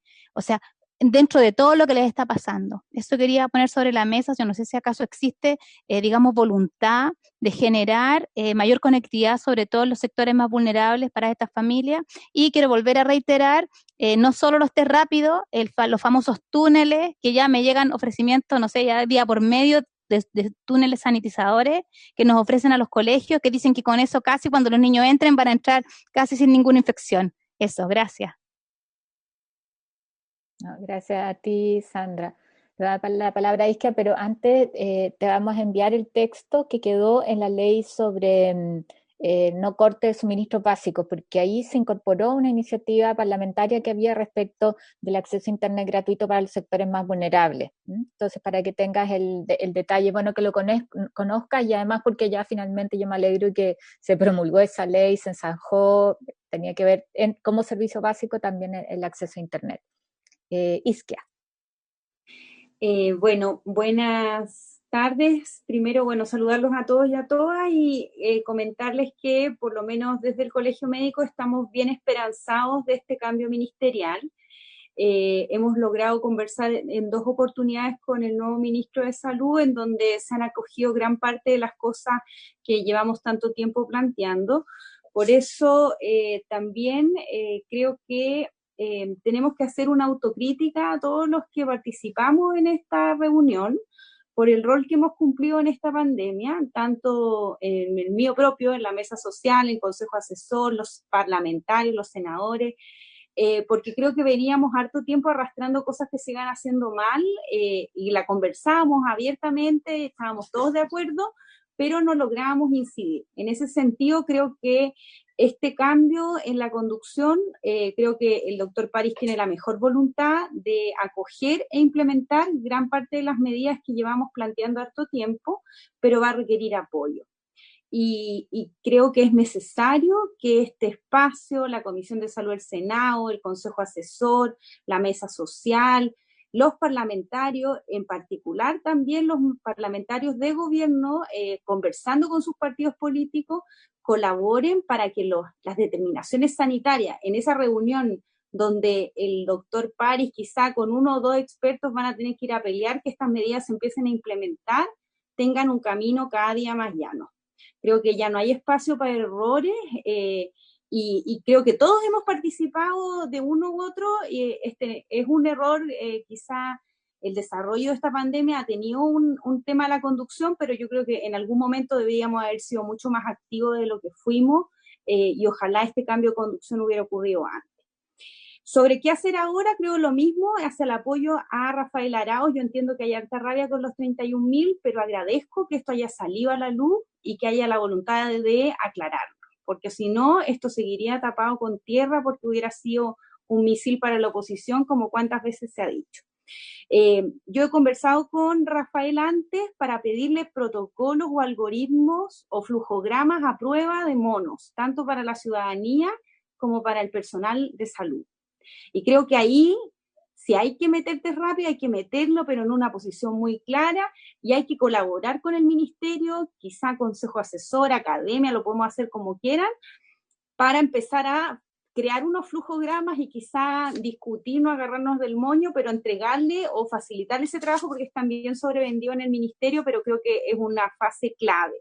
Y entre ellas a esclarecer lo que preguntaba el senador en torno a caso probable, si es que no vamos a tener más capacidad de PCR, si lo vamos a implementar más activamente, pero sí hay que tener conciencia que la gente quiere su PCR. ¿Por qué? Porque eso ya queda un poco también en el inconsciente colectivo. Si queremos sacar la PCR, también hay que hacer un trabajo con la ciudadanía porque eso no va a ser fácil. Sobre el tema de transparencia, creo que yo lo señalé desde el primer día, pero creo que hay que pagar los costos de que lo que uno señala y no se ejecuta no es lavarse las manos nomás. Y en eso creo que sí hoy día hay que ir por la política de transparencia de datos total porque ya no puede haber manto de duda. Yo creo que eso nos hipoteca la credibilidad con la ciudadanía y eso es malo. Eso es malo, es ocultar muertos, es que están escondiendo los muertos, es fake news es una bola de nieve que yo creo que creció demasiado y hay que frenarla, y quiero pedirle a todos los que están acá a que nos ayuden para que eso se termine de convencer. Yo creo que el ministro de Salud está convencido, pero obviamente él no toma todas las determinaciones y tenemos que apoyarlo en esa línea. ¿Qué hacer? Bueno, yo creo que hoy día un planteamiento que tenemos desde el colegio es que, bueno, el Gran Santiago están un poco echadas las cartas, hay que intensificar la cuarentena, pero ojalá tomar medidas con regiones mucho más anticipadas. Nosotros planteamos esto de la pertinencia regional, pero también creo que quizá podríamos cambiar un poco el foco y poder tomar estas medidas más extremas, como los confinamientos de las cuarentenas, de forma más precoz, no esperar hasta la última, y en paralelo exigir a estas regiones montar más sólidamente la estrategia de testeo de trazabilidad y no seguir observando cómo siguen aumentando los casos sin control, y cuando esas regiones tengan estas estrategias montadas, empezar la reapertura. Pero el montaje en paralelo a la expansión de la pandemia, yo creo que ya vimos que en el Gran Santiago fracasó. Entonces, plantearía cambiar una estrategia, explicársela a los equipos, dar los lineamientos para que los equipos puedan armar su estrategia, lineamientos generales, porque las realidades son distintas, y muy de acuerdo con facilitar el tema de la entrega de los recursos para la atención primaria, porque no hay, y es súper paupérrimo cómo están intentando tanto ejecutar como aprender, como hacer. Ya los hospitales en la APS ya demuestran como un nivel ya de pobreza absoluta. Esto creo que también esos recursos tienen que llegar con prioridad y ojalá seguir en la línea de lo que ha aportado las distintas universidades en esa línea.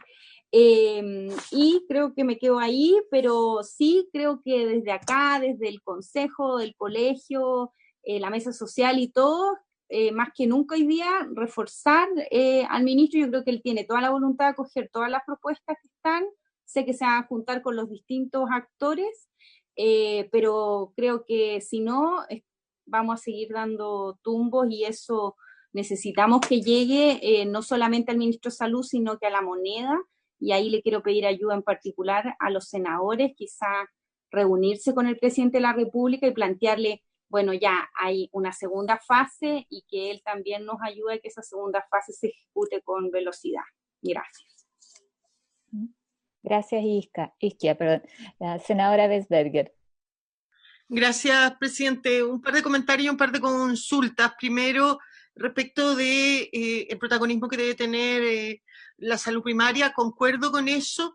No concuerdo en todo, creo que debe tener un rol protagónico, no creo que deba reemplazar a las seremías, porque dentro de cada región además hay distintos municipios y por lo tanto finalmente también los criterios van a ser distintos. Yo creo que hay que darle un rol estratégico, acotado y claramente para que cada uno de la salud primaria de cada municipio realice la misma labor, obviamente con la flexibilidad de las particularidades de cada comuna. Sí creo que este rol protagónico debe ir acompañado también de recursos, si no hoy día los municipios ya están pasando por problemas duros y tú además aquí le vas a ampliar las facultades y las atribuciones que deben tomar, pero eso debe ir acompañado de recursos. Sé que la Subdere ha traspasado un número de recursos, no creo que sea lo suficiente y por lo tanto cuando estamos todos convencidos de este rol que ellos tienen que tomar, sí tiene que ser con los recursos pertinentes. Simplemente un pequeño comentario en relación a lo que decía Álvaro Erazo respecto a las mineras. Yo siempre he sido crítica, yo represento a la región de Tarapacá, que es particularmente minera, he sido crítica con el funcionamiento de ellos, pero aquí debo, al menos a las mineras de mi región, hacerle un reconocimiento en cómo se han portado durante esta emergencia, no solamente con un apoyo económico en ventiladores y en otro tipo de cosas que ha permitido a la región avanzar mucho más rápido en la implementación del Hospital de Iquique, sino que también en que han reducido a la mínima expresión su producción, su funcionamiento, su faena, tomando las medidas pertinentes de aislamiento, cosa que no ha permitido producir. Y lo otro importante es que ha reducido al mínimo este funcionamiento, pero además solo con personal de la región. ¿Eso qué significa? Que los grandes despliegues que eran los aviones Iquique, ¿no es cierto?, era precisamente en el traslado cada 15 días o cada 7, dependiendo de los turnos establecidos, de gran cantidad de trabajadores que iban de otras regiones a Tarapacá. Y eso ha sido bueno, y yo, así como en otras oportunidades he sido muy crítica, hoy día reconozco esa acción que han tomado. Respecto a los aviones, efectivamente yo creo que falta un protocolo común, porque todas las líneas aéreas, lo que yo he podido observar, al menos en las que van al norte, ¿no es cierto? Y que la gente que va hacia allá, hacia aquí, que no tiene otra forma de hacerlo que en avión, porque lo otro significa en vehículo o en bus, que dura mucho tiempo. Las líneas aéreas, lo que yo he podido informar, tienen distintos criterios, por lo tanto sí me parece que sería bueno que hubiera un protocolo para todo. Algunos, como Latam, solamente las 3 o 4 primeras líneas, lo que igual parece insólito nomás, porque además subiendo el pasaje, las tienen con el asiento del medio bloqueado, pero de la cuarta hacia atrás van llenos, como los números de vuelo además se han reducido a 1 a 2 a la semana, van con mucha gente. Otro, Sky, estoy diciendo lo que yo he visto hacia mi región, efectivamente todo el vuelo va con el asiento del medio desocupado. Y de JetSmart no tengo mayor información, pero evidentemente que hay criterios distintos y es importante que aquí hubiera un protocolo para todas las líneas aéreas. Segundo, comparto también que debiera estar mejor definido cuáles son las empresas esenciales que pueden seguir trabajando en cuarentena. Creo que esa definición también tiene que tener una flexibilidad para la región, porque probablemente para la región de Tarapacá una empresa esencial puede ser distinta a la de Santiago o a la de Punta Arenas, pero es importante redefinirlas. Hoy día Tarapacá está en cuarentena, ya pasó el mes en cuarentena, mes que además ha sido el más alto en pic de casos.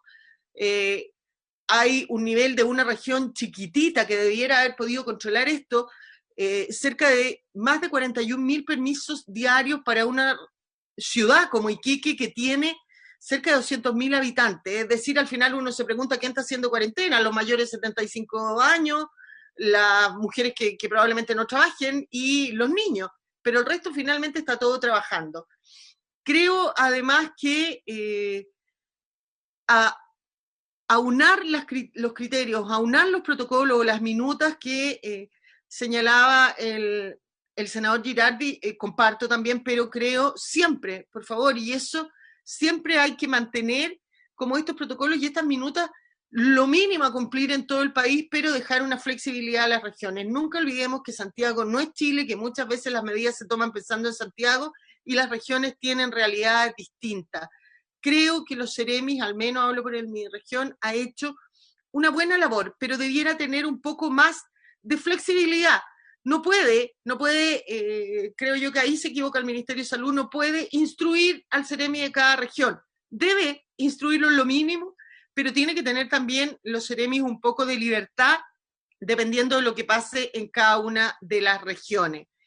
Creo que es muy importante, comparto plenamente con esta comercio desatado de los test rápidos. Creo que había un aprovechamiento. Hoy día todos lo quieren hacer, las empresas están comprando test rápido, la gente en las casas quiere hacer test rápido, finalmente van a gastar recursos y nadie sabe qué comprar, qué test es el adecuado, cuál es la certificación que tiene que tener. Creo que esto tiene que ser normado y además tiene que ser sancionado a aquellas personas que están comercializando y ofreciendo test mintiendo y diciendo que tienen una certificación que no tienen, o que la certificación que tienen no es la que corresponde a la normativa de nuestro país. Y lo otro que me gustaría saber, dos cosas. Uno, respecto a lo que dijo el senador Girardi, yo no lo puedo dejar pasar, ¿no es cierto? Esta manipulación dolosa de datos, yo no lo comparto. Yo creo que pueden haber errores en los datos, pero de ahí a pasar a hablar que hay un dolo de por medio de lo que significa un delito, no lo comparto. Como tampoco comparto que las responsabilidades políticas las tengamos que discutir en este tipo de reuniones, en que aquí agradecemos la participación de todos, que es un comité asesor técnico, experto, pero las responsabilidades eventuales y responsabilidades políticas que los actores políticos creamos que existen o no existen, no es este el lugar donde se deban discutir. Y finalmente me gustaría que, si alguien me puede informar, porque no hay claridad, se lo preguntamos a la subsecretaria de Salud el otro día en la Comisión de Salud, ella dio una respuesta, pero en la práctica no está pasando. ¿Qué pasa con aquellos trabajadores que tuvieron COVID positivo, hicieron su licencia médica, la licencia médica se sanaron, la licencia médica terminó, quieren volver a trabajar y tienen distintos problemas? Primero, el empleador le pide una certificación de las seremías que diga que ya no están enfermos. Las seremías emiten esos certificados, pero dicen que no se requiere y se demoran 3, 4, hasta 5 días en emitirla. Segundo, creo que tampoco está actualizado, porque otra persona me decía, yo pido el permiso para volver a trabajar, pero aparezco como COVID contagiado en las bases de la comisaría virtual, entonces tampoco hay una actualización de datos, y ese trabajador que hoy día está sano, ya no tiene licencia médica, el empleador y el sistema no lo deja volver a trabajar, no le van a pagar los días que en virtud de los cuales no ha trabajado y ya no tiene licencia. Entonces, creo que aquí también hay que hacer una minuta y un protocolo claro de cómo esa persona que ya se sanó se incorpora con seguridad para él, con seguridad para los trabajadores con los que va a volver a interactuar y con seguridad también para la empresa y para todo el sistema. Eso, Presidenta, muchas gracias. Muchas gracias, Luz. Le damos la palabra entonces a Jimena para hacerse cargo de algunos temas y querían complementar después Miguel, la Olga, Caterina y Janet. Y con eso vamos cerrando la reunión de hoy día. Jimena. Yeah. Bueno, con respecto a las preguntas del senador Chaguán, el tema de la cuarentena sin política de trazabilidad, nosotros estamos totalmente de acuerdo. La estrategia de respuesta a una pandemia es una estrategia integral, y que debe incorporar cada una de las fases, la cuarentena, es decir, la contención comunitaria, para no decir esta cuarentena total en el fondo, ayuda a reducir la velocidad de la transmisión, pero claro, da una oportunidad para mejorar e instalar el tema de la trazabilidad, pero si no solamente empuja hacia adelante la transmisión, cuando la levanta es la cuarentena. Por eso es que se tienen que hacer esfuerzos en aislar los casos y tratar de trazar los contactos, y aunque parezca que está perdido, al ser enfermedades agudas, en realidad ese control se puede ir retomando de a poco, pero si se hace en forma organizada y con recursos, y por lo menos en las revisiones de expertos, hubo una conferencia global la semana pasada del tema de trazabilidad que organizó la OMS, y lo que hablaban la gente de distintos países es que si uno logra por lo menos trazar el 40% de los casos, ya produce una reducción en la transmisión. O sea que tampoco hay que pensar que uno va a trazarlos todos en realidad necesariamente, pero hay que empezar a hacerlo, y eso tiene que ser totalmente explícito. Y tiene que tener recursos y personas capacitadas, y por cierto que también yo estoy de acuerdo en el que en las regiones no se tienen que dejar estar, que la situación de las regiones muchas van subiendo, y que nosotros también estamos de acuerdo en que la toma de decisiones en relación a las regiones tiene que ser más oportuna, porque no podemos, el sistema asistencial no va a resistir tener más de una región populosa en esta situación de transmisibilidad, y esa respuesta regional, por cierto que también estamos de acuerdo en que no debería ser digitada íntegramente desde la capital, porque hay situaciones que son propias de las regiones y que las autoridades locales conocen. Hay universidades en prácticamente todas las regiones que pueden apoyar si hay un buen grupo de trabajo que participativo, están la Seremi de Ciencia, en fin, hay una serie de actores regionales que pueden contribuir a tener una buena adaptación de las estrategias nacionales a la región, y eso es lo mejor, porque en realidad la respuesta al brote tiene que ser dirigida por la situación epidemiológica local, y tiene que considerar respuestas adecuadas y oportunas a la realidad local. El mejor sistema de respuesta al brote es aquel que tiene más fuerza en el nivel más local.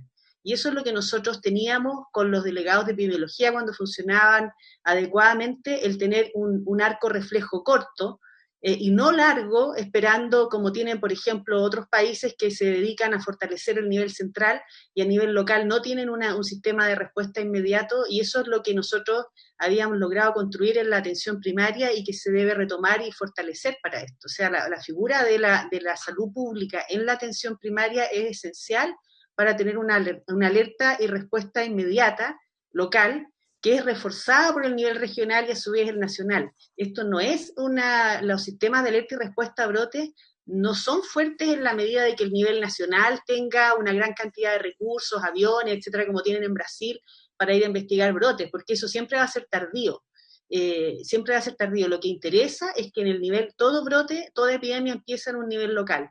Y lo que interesa es que en ese nivel se controle rápidamente. Y en este caso de la pandemia, una vez que uno recibe la siembra, en el fondo, los casos a través de viajeros, porque estos todos son viajeros internacionales o viajeros nacionales, es la fortaleza del nivel local de ser capaz de detectar esos pequeños brotes iniciales en familiares o en los grupos que se juntan en la iglesia, juntaron en la iglesia y fueron capaces de aislarlo, es donde está la capacidad de controlarlo, no porque venga una orden del nivel central, lo van a hacer mejor. Y eso es lo que hay que entender, que en realidad los sistemas de alerta y respuesta a brotes se construyen desde abajo, y es ahí abajo donde tiene que estar la gente capacitada, no en cosas muy sofisticadas, pero en lo mínimo suficiente como para tomar las primeras medidas, partiendo por el médico que indica el aislamiento, y eso es lo más importante. Sobre el tema de los casos probables, senador Chaguán, la verdad es que los 31.000 casos son confirmados, no son probables.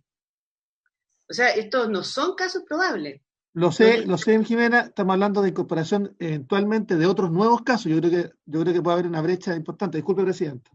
Sí, no, pero aclarar de que estos 31.000 casos que se incorporaron esta semana no son casos probables, son personas que tenían un diagnóstico confirmado de laboratorio y que no se habían incorporado a la casuística de acuerdo a lo que nosotros entendimos, que nos explicaron también esta semana, como a todos ustedes, porque no habían sido notificados a través de la plataforma Epivigila. Esa es la razón por la que no habían sido incorporados, pero eran personas enfermas con diagnóstico confirmado de laboratorio y que se entendía que no estaban duplicados porque tienen la identificación única de cada uno de ellos, pero son casos nuevos que no son de la última semana, sino que vienen arrastrándose desde marzo hasta la fecha, y por eso tuvieron que corregir la curva completa de casos agregándolo al día que correspondía de acuerdo a la fecha de inicio de síntomas. Eso es lo que nosotros entendemos, lo que se nos ha explicado.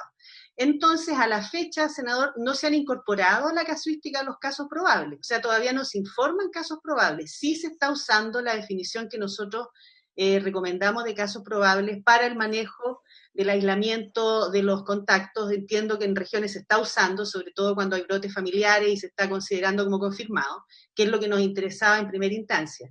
Hay una categoría de probables que no quedó incorporado, que es aquel en el cual no se pudo hacer el PCR, que eso se podría también incorporar. O sea, el probable que quedó incorporado es aquel en el cual el resultado del PCR es indeterminado, y hay una segunda categoría de probables que es aquel que es contacto estrecho, o sea, es familiar de una persona que está confirmada y empieza con síntomas.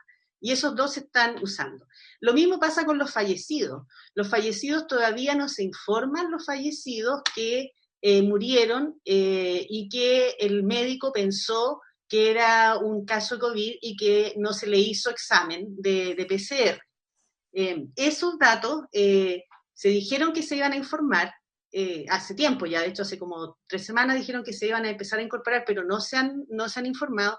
Y después surgió un segundo tema, porque en principio estaban los notificados que estaban en esa circunstancia, es decir, alguien que informa, por ejemplo, le informó el médico, o imaginemos que el médico que certifica una funeraria, entonces llega, ve el cadáver, él piensa que puede haber sido COVID, pero esa persona no tenía examen y le puso algo como COVID en su certificado médico de defunción y puede haber avisado al ministerio, y eso es lo que se podría decir, es un muerto que definitivamente está muerto, no un muerto probable, es una persona muerta, en que se desconoce, se sospecha, digamos, que fue por COVID, porque esto de decir muerto probable también yo lo encuentro atroz desde el punto de vista conceptual. O sea, es una persona fallecida en que se sospecha que puede haber muerto por COVID. Ya, el tema es que cuando nosotros nos enteramos de que el Departamento de Estadística e Información en Salud ya había codificado esos certificados de defunción, que esto fue la semana pasada, esos muertos en los cuales el médico sospechó que era COVID y que ya pasan por el proceso de codificación, legalmente para Chile son muertos por COVID, independiente si tienen o no tienen la confirmación del laboratorio. Por lo tanto, tienen que ser informados y son parte de la estadística oficial de Chile, que es distinto de lo que publica la OMS, que publica solo los casos confirmados. Pero para nosotros, los chilenos, esos son muertos por COVID y van a figurar en nuestra estadística de aquí hasta que siga existiendo el país y tengamos sistemas estadísticos. Entonces, esas muertes son las que se comprometieron a informar a partir de este viernes o el viernes o sábado. Entonces, esas personas, si un médico cirujano lo puso en el certificado de función, se incorporó en el registro civil, pasó por el proceso de codificación del Ministerio de Salud, según las reglas de la Organización Mundial de la Salud y la Clasificación Internacional de Enfermedades, ellos ven el certificado, incluso pueden hablar con el médico, lo pueden llamar por teléfono y tratar de aclarar los temas, y queda para la codificación del ministerio como muerto por COVID, ese es un muerto oficial por COVID. Y esos van a ser dos tipos de muertos por COVID, el con el diagnóstico de laboratorio, para la cual la clasificación creó un código, y los sin diagnóstico de laboratorio, pero muerto por COVID igual. Y eso es diferente de las otras personas que tenían otros cuadros y que pudieron haberse agravado, y qué sé yo, pero que no se considera que fue el COVID el que causó la defunción. Entonces, no sé si quedó claro. Entonces, son dos temas distintos. Entonces, lo que nosotros vamos a recibir es la estadística oficial. La situación, Presidenta, es que una cosa es lo que se entiende, una persona fallecida por COVID para los efectos estadísticos de la OMS, y efectivamente, si no está bien definido el caso probable, que es bastante dramático, como tú bien señalas, Jimena, me parece delicado. Entonces, podemos tener dos números completamente distintos, el informado a la OMS y otro, efectivamente, aquel en que no cumpla con todos y cada uno de los parámetros que están definidos. Entonces, la pregunta era justamente cómo podemos disminuir la brecha, porque eso yo diría que es clave, porque si no hay una presunción de manipulación, como ha señalado el senador Girardi, que yo no la comparto, pero básicamente lo que hay que hacer es darle legitimidad a las cifras, porque si uno le da legitimidad a las cifras, es capaz de transmitir efectivamente la complejidad del estado de la pandemia en nuestro país. Eso era. Sí, lo que pasa es que la cifra, senador, es legítima porque a la cifra, cuando el Ministerio termina el ejercicio de codificación y se informa al Instituto Nacional de Estadística, que es el único órgano oficial estadístico en Chile, esa es la cifra oficial chilena. Y esos son los muertos por COVID, y como le explicaba, algunos van a tener el diagnóstico de laboratorio y otros no, pero en los que no, el médico cirujano lo pensó y los codificadores lo revisaron y estuvieron de acuerdo con esa circunstancia y quedó como muerto por COVID. La OMS hace dos tipos de solicitudes, que eso también lleva a la confusión. Hace una solicitud a través de su departamento de emergencia, de lo que están viendo del manejo de la pandemia, le pide a los países a través del Reglamento Sanitario Internacional que entreguen sus datos en forma continua, todos los días, que le manden los casos sospechosos, los casos probables y los fallecidos piden los con diagnóstico virológico, los sin diagnóstico virológico, y eso lo usan ellos para el análisis de la situación del brote, y publican estas tablas todos los días, donde sí en la tabla, a pesar de que también es medio confuso, porque en el pie hablan de probable y confirmado, nos dicen que en el título de la tabla solo publican los confirmados, pero también la OMS hace las guías de cómo se tiene que certificar y codificar las muertes, y qué es lo que acá se sigue plenamente. E incluso, como se sabe que todos los países, no todos han manejado de la misma forma los fallecimientos, que hay países que solo han informado las muertes hospitalarias, la mayoría solo han informado los casos confirmados con examen de laboratorio y no los sin examen de laboratorio. La OMS también recientemente publicó una nueva guía para el tema de la codificación y está pidiendo a los países que semanalmente informen de acuerdo a todas las reglas de codificación, que es exactamente lo que aquí se va a informar a partir del viernes o sábado. Eso es lo que ha pedido, porque la OMS está plenamente consciente de que el dato que está publicando en realidad no es muy comparable país a país, que hay países como Bélgica que han hecho un esfuerzo de medirlo todo, hay otros países que solo han medido los muertos hospitalarios y no los de los hogares de ancianos, hay países que entregan solo los casos confirmados y no los que no tienen diagnóstico virológico. Entonces están tratando también de ordenar eso, porque evidentemente hay gente que le gusta aparecer bien en ranking, y que el país no aparezca complicado, pero en realidad para nosotros eso no tiene ninguna relevancia. Lo que interesa es conocer qué es lo que está pasando acá y tomar las mejores medidas de acuerdo a nuestra realidad. Si eso nos pone el número 1 o el número 10, en realidad es menos relevante que lograr una mejor respuesta para la pandemia. Eso. Y lo otro es el tema de los alcantarillados. Inglaterra también estaba haciendo estos estudios. En realidad eso lo que permite es identificar áreas donde está circulando el virus. No quiere decir que ese virus sea infectante necesariamente, porque la gente elimina por deposiciones por un tiempo más largo del periodo en que está la enfermedad activa, y sirve eventualmente para la desescalada, para declarar zonas libres. Cuando ya uno ubica, como el alcantarillado tiene como redes y uno sabe los puntos de donde sabe, y si efectivamente uno hace exámenes en el agua, y como estos test son muy sensibles, si se hacen bien, digamos, puede permitir señalar áreas de población, comunidades, etcétera, que ya están libres de la transmisión. Y eso es una de las cosas que hemos conversado, por ejemplo, con la Universidad Austral y también la Universidad de Chile. El doctor O'Ryan ha estado trabajando con unos grupos. Y para el tema de lo que hablaba la senadora Weinsberger, de la necesidad de hacer test, no sé si fue ella la que dijo de las casas, o usted mismo, del Sename, de todo lo del usted mismo, del Ministerio de Justicia, nosotros sacamos una minuta sobre el pool testing, que para el tema de vigilancia en lugares donde uno piensa que la prevalencia es baja. Si hay sintomáticos, no. O sea, la gente sintomática uno le hace el test de a uno. Pero para hacer vigilancia de lugares, recintos, por ejemplo, se puede hacer estas estrategias de test en pool que hacen que sea rinda más, digamos. Y eso también hay unos protocolos que nosotros publicamos en una minuta, unos de la Universidad de Chile y otros de la Universidad Austral, pero especialmente la Universidad de Chile estaba trabajando una propuesta para hacer vigilancia en hogares a base de este tema del pool testing. Cambio. Gracias, Jimena. Miguel y después Olga querían complementar lo de los estudios en alcantarilla. Miguel. Sí, bueno, Jimena mencionó, yo creo, claramente cuál es la utilidad del estudio de alcantarilla, y no hay que confundir, porque básicamente el rol que tiene el agua y alimento en el contagio de enfermedades infecciosas para patógenos gastrointestinales. Todos conocemos lo que es cólera, salmonela o el norovirus, ¿no? Y la evidencia que hay disponible, todo puede cambiar, pero la evidencia que hay disponible para este virus, que si bien se puede detectar en el intestino por PCR, los cultivos han dado poca positividad.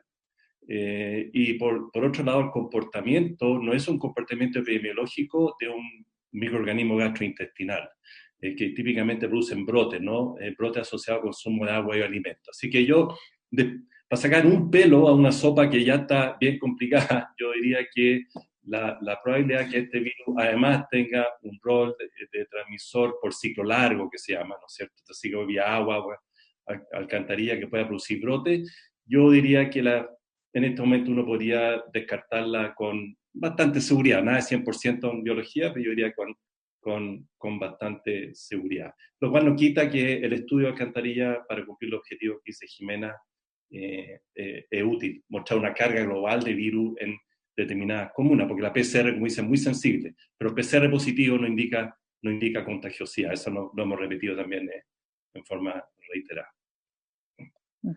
Gracias, Miguel. Olga, tú querías complementar también sobre el tema.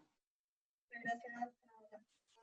Primero, cortito, fortalecer lo que se ha dicho acá respecto de la función que tienen los y las Ceremis en las diversas regiones. Nosotros como Ceremis de Ciencia trabajamos muy directamente hoy en día con salud.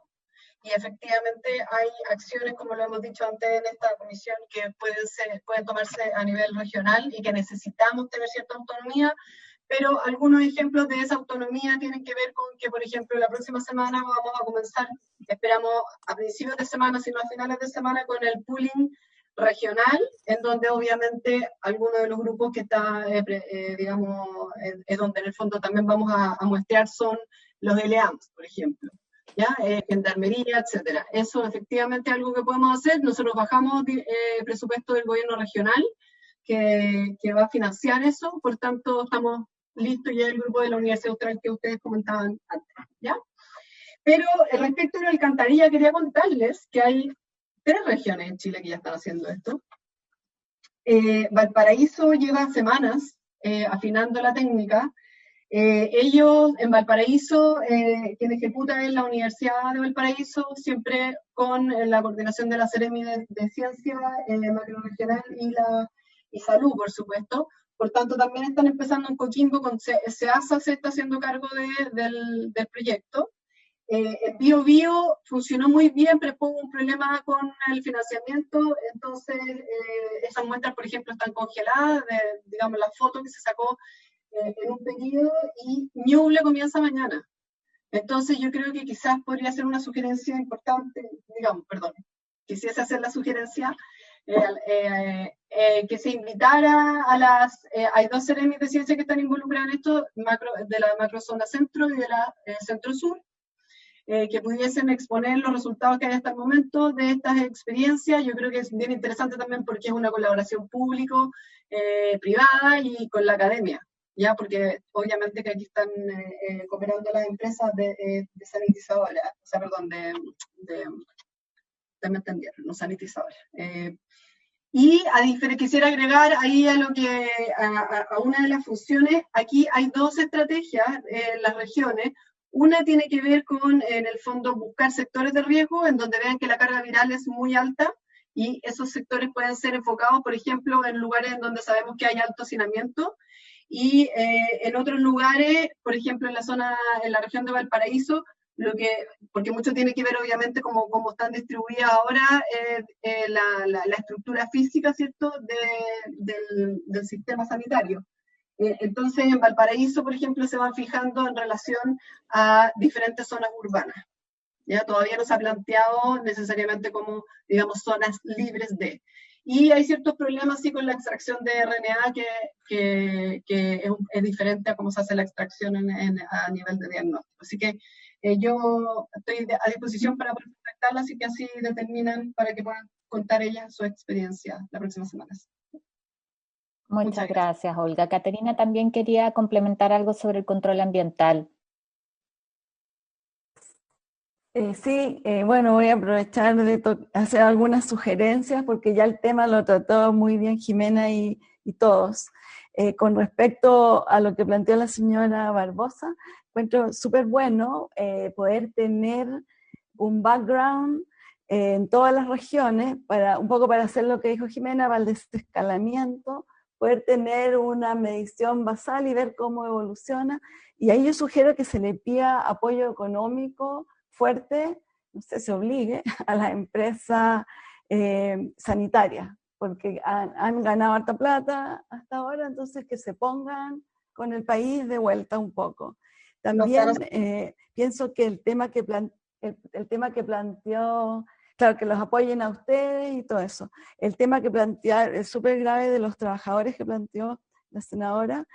Pienso que es necesario que haya un grupo de trabajo entre el Ministerio de Salud y el Ministerio de Trabajo, porque a nosotros es demasiado para la comisión asesora. Creo que deberían ponerse de acuerdo ellos, un grupo para coordinar y ver el tema urgente de actualizar en las bases de datos de la policía, y darle al trabajador ¿no es cierto?, un certificado para que pueda volver a trabajar. Esto no puede seguir pasando, y yo creo que tiene que ser un grupo de trabajo entre ellos dos. Con respecto a los test rápidos, yo estoy de acuerdo con Isquia, son una herramienta, pero entonces se está desperdiciando y está haciendo daño porque está mal usado. Yo pienso que una solución, porque estamos todos bien pobres, es que las empresas que traen los kits paguen un derecho a publicitarla al ISP, no sé, para que el ISP tenga los recursos para hacer los test. No puede ser que tengamos con impuestos de todos los chilenos estar pagando todo el costo de la validación. Entonces yo creo que hay que pensar que ellos deberían poner una plata cuando piden permiso para que salgan en la lista de validados, para que efectivamente el Instituto de Salud Pública tenga plata para hacer la validación. Eso quería decir con respecto a lo... Y el último punto, estamos todos de acuerdo que llegó la hora de la transparencia en la información. Entonces, una deuda grande que tenemos, y qué bueno que hay una Seremi de Ciencia acá, es que no se trata solamente de estudiar los números, tenemos que estudiar cómo es la transmisión en Chile, cómo está ocurriendo, hacer estudios de brotes, y también necesitamos entender los factores de riesgo en Chile, porque a alguna gente no le pasa nada cuando se infecta y otros jóvenes incluso desarrollan una neumonía muy rápido. ¿Cuáles son los factores de riesgo? Entonces, yo creo que ahora tenemos que pedir también que se empiecen a estudiar los datos de los individuos para poder entender las redes de contagio y los mecanismos de riesgo. Y ahí yo creo que otra vez, yo pienso que el Ministerio de Ciencia ha liderado excelentemente todo este tiempo y favoreció con todo en contra que hubiera acceso a los datos. Ahora hay que ver cómo liderar la data individual para poder que las universidades también hagan estudios de transmisibilidad en Chile, factores de riesgo en Chile. ¿Por qué los chilenos no hacen las cuarentenas? Un poco ese asunto con el dato más granular, como le llaman, yo creo que llegó el momento de planteárselo. Eso nomás quería, yo creo que esos son mis puntos, y agradecer a todos. Muchas gracias. Nos quedan 2 palabras pedidas, nos había pedido Janet y Jorge. Les voy a pedir que seamos breves para ir cerrando. Ha estado súper buena la reunión, pero ya son casi las 2. Janet. Sí, muy cortito. Solamente quería dejar planteado más bien que tal vez la próxima semana, si fuera posible, que miráramos el tema de manejo fallecido. Yo sé que suena un poquito tétrico, pero la verdad es que hay problemas importantísimos, sobre todo en términos de manejo de cremaciones. Y creo que es algo que tenemos que empezar a mirar también, porque y hay reportes de gente que están retirando los cuerpos con bastante atraso, que hay una lista impresionante de larga para que la Seremi efectivamente autorice las cremaciones en aquellos casos en que no había una autorización previa a la muerte, etcétera. Entonces, tal vez, si ese es un tema que pudiéramos buscar y ver si alguno de la Seremi o alguien nos podría un poco contar qué está pasando. Y también al Consejo Asesor pedirle que si pueden mirar este tema. Y lo segundo, solamente un comentario. Yo creo que el tema de los datos, más allá de una discusión académica, es una discusión que es sumamente importante que la tengamos en serio y que no volvamos a repetir los errores. Cuando la OMS utiliza maneras y guías para codificar, no es para seguir estadística, es para tener diagnóstico adecuado. Por lo tanto, cuando un equipo como el equipo del DAIS, que es un equipo especializado, llega a la conclusión de que un paciente tiene COVID, ese paciente tiene COVID para los efectos. Y eso en el fondo es el punto que yo creo que hay que hacer acá. Y lo que es insostenible y lo que genera tanto indignación es que nosotros no somos un país de la mitad de un continente en el cual no tengamos recursos. Aquí hay una historia de un equipo en el DAIS que efectivamente sabe hacer las cosas. Entonces, ese cambio que se hizo y esa no tomada en cuenta que se hizo sin ninguna razón y que ha llevado a que tengamos datos que no eran reales para modelar la epidemia y tomar las acciones que se debían hacer, es lo que yo creo que a muchos de nosotros nos tiene con mucha indignación, porque finalmente esta epidemia nos afecta a todos y esto no es motivo de ganadores y perdedores. Aquí tenemos que estar todos y todos tenemos que apoyar, pero mínimamente necesitamos tener transparencia. Eso. Eli había planteado lo mismo en el chat, compartiendo la misma opinión. Jorge, para terminar. Tienes que activar el micrófono. Ser lo más sintético posible. Buenas tardes a todos. Bueno, particularmente lo que hemos visto en esta pandemia y con nuestro amigo coronavirus es que todo puede cambiar. Y en ese sentido yo quiero hacer un llamado y una solicitud particularmente, teniendo claro este proceso propio de la medicina desde la prevención, diagnóstico, tratamiento y seguimiento que hemos tenido hoy día, discusiones basadas particularmente en los elementos preventivos y diagnósticos, la cuarentena, cumplimiento, oportunidad, duración, etcétera, y este gran debate respecto a la información que siempre es importante aclarar porque de una u otra manera va a ser el motor fundamental para que la gente se quede en su casa y también los equipos de salud puedan funcionar. Dentro de ese elemento, el rol que tiene o que debe tener la atención primaria hoy día es fundamental y hay que cambiarlo, eso está súper claro. Hoy día tenemos roles de diagnóstico, pero también hoy día la atención primaria está teniendo roles de tratamiento. Tenemos ya en diversas comunas la implementación de hospitales comunitarios asociados a diversos centros de salud que tienen camas que están tratando a pacientes que tienen sintomatología leve e incluso moderada. En ese sentido quiero poner de manifiesto y solicitar también el apoyo, porque existe una serie de tratamientos que hoy día son complementarios a la atención tradicional de esta complicación respiratoria. Este virus parte como un virus potencialmente inflamatorio, después sabemos que es un virus que genera alteraciones trombóticas, y después nos damos cuenta que esto se produce particularmente por una tormenta de citoquinas, y que es el gran problema que hoy día tenemos en la discusión, que se está discutiendo particularmente medidas de prevención y medidas de información, pero las medidas de tratamiento se están dejando un poquito de lado.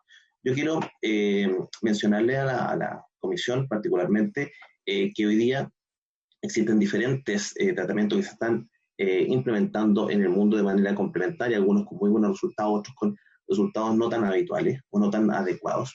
Se ha hablado de la vacuna de TBC, ibuprofeno nebulizado, cámara hiperbárica, hidroxicloroquina, citromicina, diversos antivirales, algunos que claramente no tenían indicación y que han determinado una cantidad de recursos perdidos para los diferentes estados, plasma convaleciente, anticuerpos de llama, vitamina C, dexametasona, diversos tipos de anticoagulantes, y otra terapia que hoy día es la que quiero plantear, que es la ozonoterapia. Nosotros hemos investigado, yo soy investigador asociado a la Universidad Autónoma de Chile, y hemos investigado diversos tratamientos complementarios de medicina bioxidativa. No es homeopatía, no es Reiki, sino que es medicina molecular, y en ese sentido hemos revisado aproximadamente 14 ensayos clínicos, de los cuales 12 han mostrado una mejoría importante. ¿Y cuál es el punto que quiero llegar?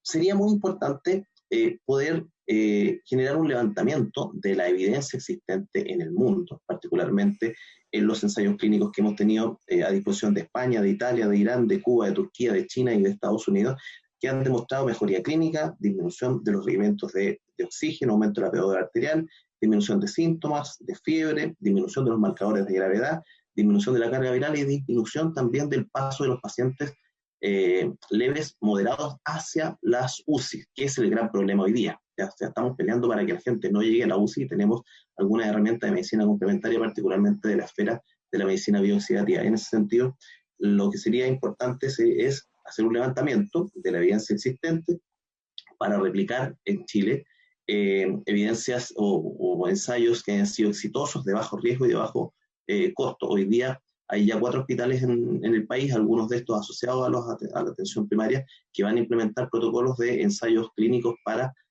tratar a los pacientes con sintomatología leve o moderada, con el objetivo de evitar que estos lleguen a la UCI. En ese sentido, un llamado a poder empezar a mirar un poquito más allá de lo que es la discusión necesaria, por supuesto, de los elementos de prevención, de diagnóstico, de la información, incluso del rol de la atención primaria de los hospitales. Pero tenemos que darle herramientas también a los equipos que están trabajando a mitad de la línea de gravedad, porque la idea es que nuestros pacientes que se contagien no lleguen a la UCI. Ese es el gran rol. Entonces, en la solicitud de apoyo para poder hacer este levantamiento de evidencia y replicar la experiencia internacional de estos protocolos clínicos. Bueno, gracias, Jorge. Nosotros vimos en una de las sesiones largamente el tratamiento con plasma, que ahí también se puede revisar. Yo quiero, en función del tiempo... Elia está fumando. Cerrar. Te pillé. Ay, no puede ser. Es una vergüenza. No vergonzoso. En serio, ministra. Yo no soy perfecta. Soy una persona imperfecta. No, en eso no. Elia, que no te veamos. Angustiosa. Traidora. El rechazo de toda la comisión. Yo la entiendo, Elia, yo la apoyo. Oigan, les envié por chat el texto que estamos tratando, la indicación respecto de datos. Entonces, si le pueden dar una mirada, porque nuestra idea es poder zanjarlo la próxima semana, y siéntanse con la libertad desde sus ámbitos de competencia, hacernos todas las observaciones con toda la libertad del mundo. La indicación que nos propuso el gobierno con algunas modificaciones, pero tenemos espacio para verlo, y especialmente a quienes están en el uso de los datos, para no topar ahí, o más bien como habilitar el uso para lo que necesitan. Yo diría desde esa mirada. Carolina. Vamos a compartir el proyecto de acuerdo, dame un segundo, el proyecto de acuerdo que deberíamos votar mañana, yo entiendo que recoge buena parte de los planteamientos y queremos dar una señal también desde el Parlamento. De hecho, lo hemos estado conversando no solo los senadores, sino también los diputados, para que ustedes puedan ver los contenidos. Guido. Carola. Mira, yo respecto al tema de datos, es un proyecto que está hecho fundamentalmente para enfrentar la pandemia, pero tal vez sería interesante ir un poco más allá, porque mientras no tengamos un repositorio único de datos para Chile, va a ser imposible hacer cualquier proyecto. De hecho, todos los proyectos que han habido en el Ministerio de Salud han fracasado porque no hay repositorio. Y yo creo que le necesitamos justamente que para habilitar que todo chileno pueda tener, así como tiene su número de cédula de identidad, pueda tener sus datos, y que esos datos se pueden usar para la investigación, se pueden usar para la clínica. Tiene que haber un repositorio único común.